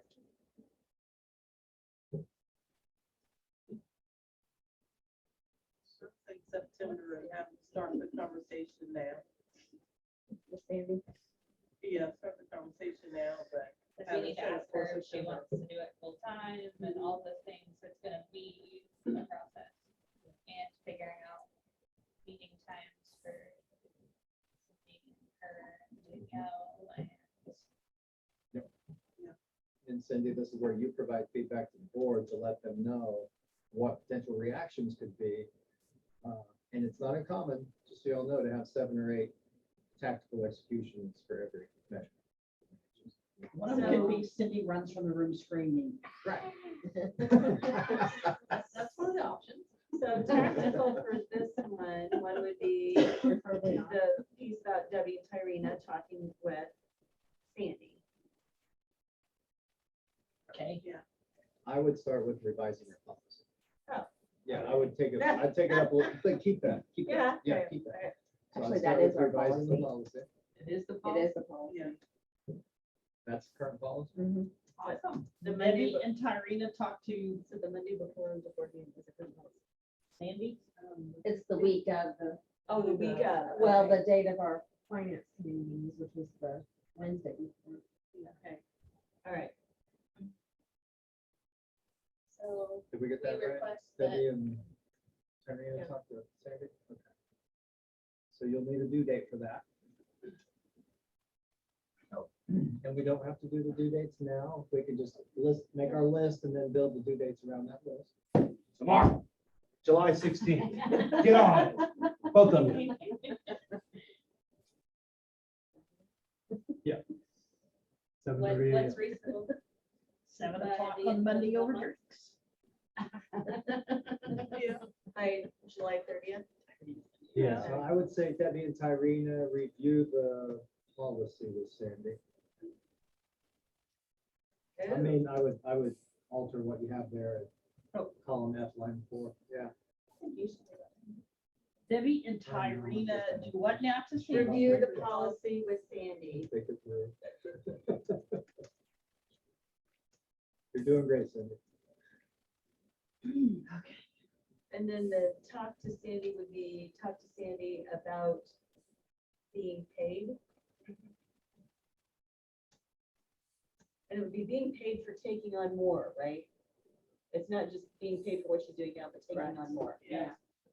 So I'm gonna continue to be a pain and say, if you're gonna talk to a staff member about being paid, the governing body has to decide the name of the position, job description, and how much you're gonna pay that person, and what the budget looks It'd like. be contracted probably. And that all is part of tactical. She's an independent contractor. But to your point, it still needs to go to the board. So you can still have that conversation, Yeah. but just know that it's, Have another step. yeah, absolutely. See if she's interested and then we have to approve it at the August board. Yeah, if she's interested, how much it would cost us? Yeah, If she what takes her her fees would be So then we could take it to the board. in August and then, yeah. For the September. board meeting.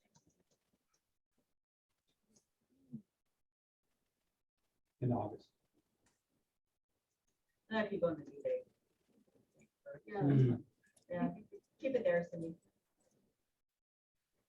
More details. Nothing like answering to a dozen bosses. I love it. You're doing a great job. Not quite a double. There's just I 6 or know, 7 right now. Well, you got Aaron in there. Is he not on anymore? He's on. He's on. Covered up by the chat box. There he is. He's just being so He's quiet. quiet. Well, he's probably not feeling so awesome. Yeah. I don't know why Aaron's so quiet. Something's wrong. He's cold. He's cold. He's frozen and he's chattering. I'm just freezing. I'm just freezing.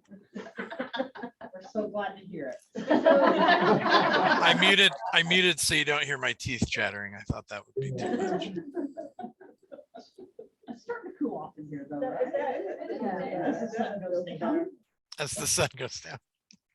So I think that's Oh. everything that I can see for timely. Timely is really, believe it or not, a pretty easy one. I know. So when you get to accurate, and we only have 5 minutes left, when you get to accurate, that's a whole nother game. So measurement needs to be numbers. It needs to be something that you can actually measure success upon. So the more numbers you can put together with that, the better. Tactical execution, accountability is going to be very important. Board involvement is going to be very important. Assigning individuals to be responsible for the tactical execution of tasks are very important. The due dates are based on how quickly we all want to get these things done and what happens within your certain schedules. But it takes 2 to 3 months of solid tweaking to work through these issues. This is only one issue, right? And we've got this whole thing up here. Oh, Lord, we're gonna be here for 5 years. Yeah. But this is the document that needs to be created and shown to your board at intervals agreed upon by the board. To say, how are we doing? How's it looking? And you may decide to only look at one section per month. You may want to look at all of them per month, but filling this out and understanding if you're on track is the way to go. Because just because you complete the tactical execution doesn't mean you're going to hit your measurements all year long. So that green, yellow, red still applies to your measurements even after the tactical is done. And we could even do this within our committees for our committee goals.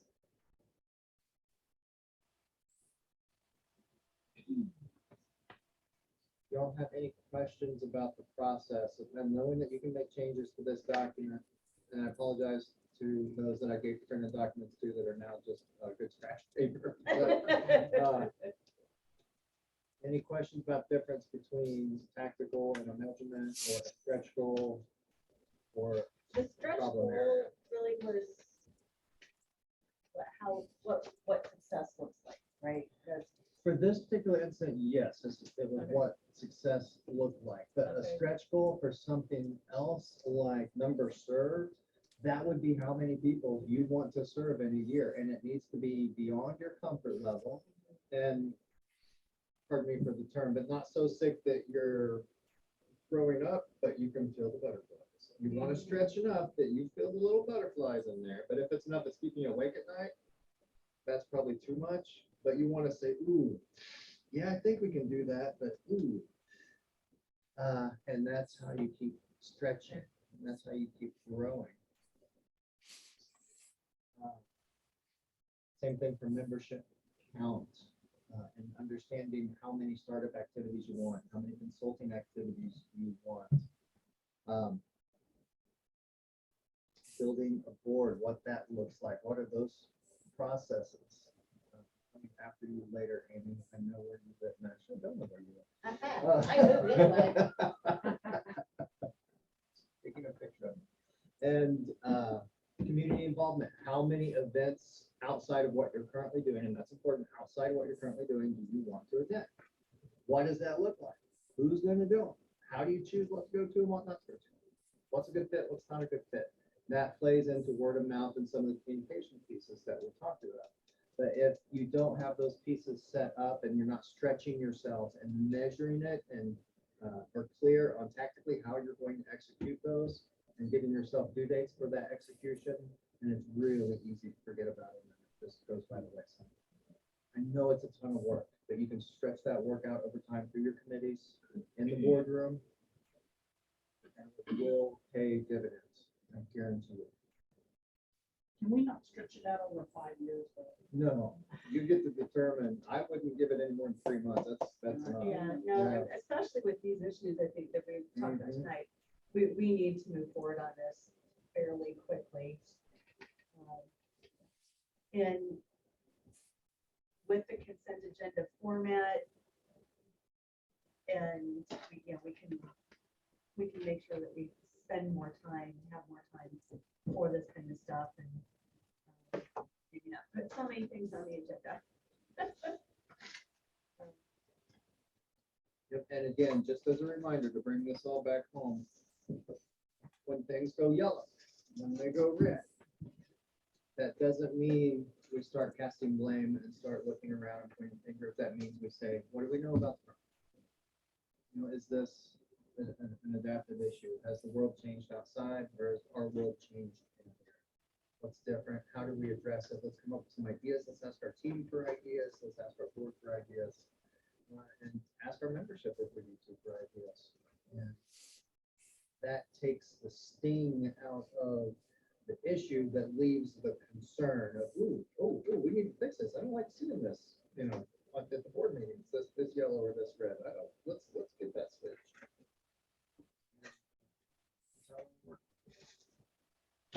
We hope.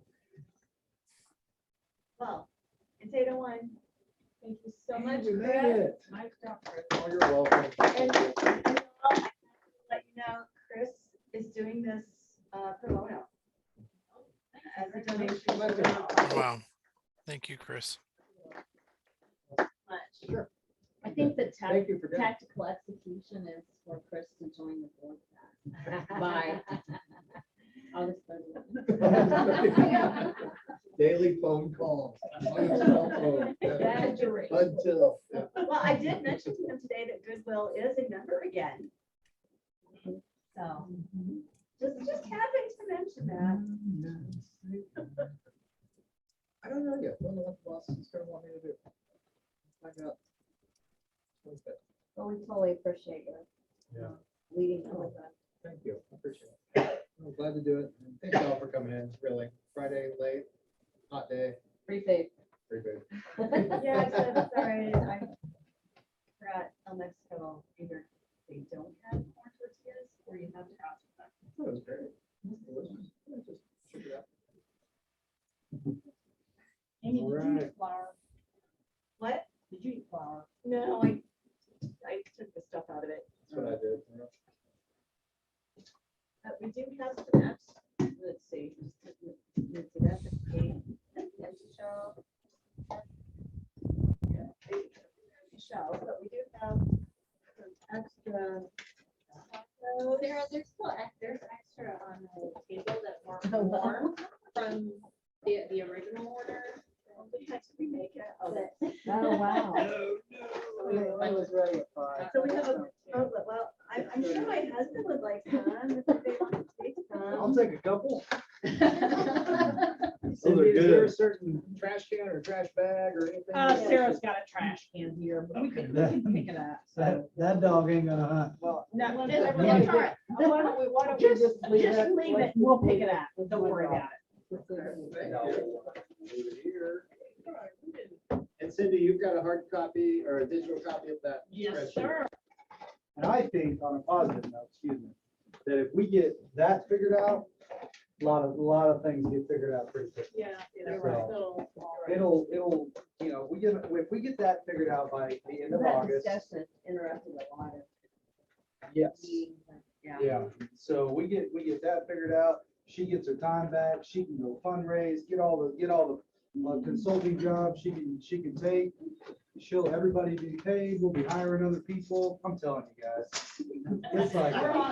Put me in, Coach, put me in. People will be asking to come on our board. Don't you worry, you guys. We will get there. I'm gonna take some hot sauce. Oh, I want the hot sauce. There's another hot sauce. No, I want that one. No, I'll let you have the full one. I'm just kidding, I don't want. What? I just Honey, want is this your pen? Good It's a job. nice pen too. Cheers. Cheers, everybody. Good job. We did it. Take care. Chris, good job. Nice to meet you. Thank you. See y'all later. See ya. Bye, guys. Thanks. Bye. Bye, Aaron. Bye, Ian. Hope you feel better soon. Bye, guys. Thanks for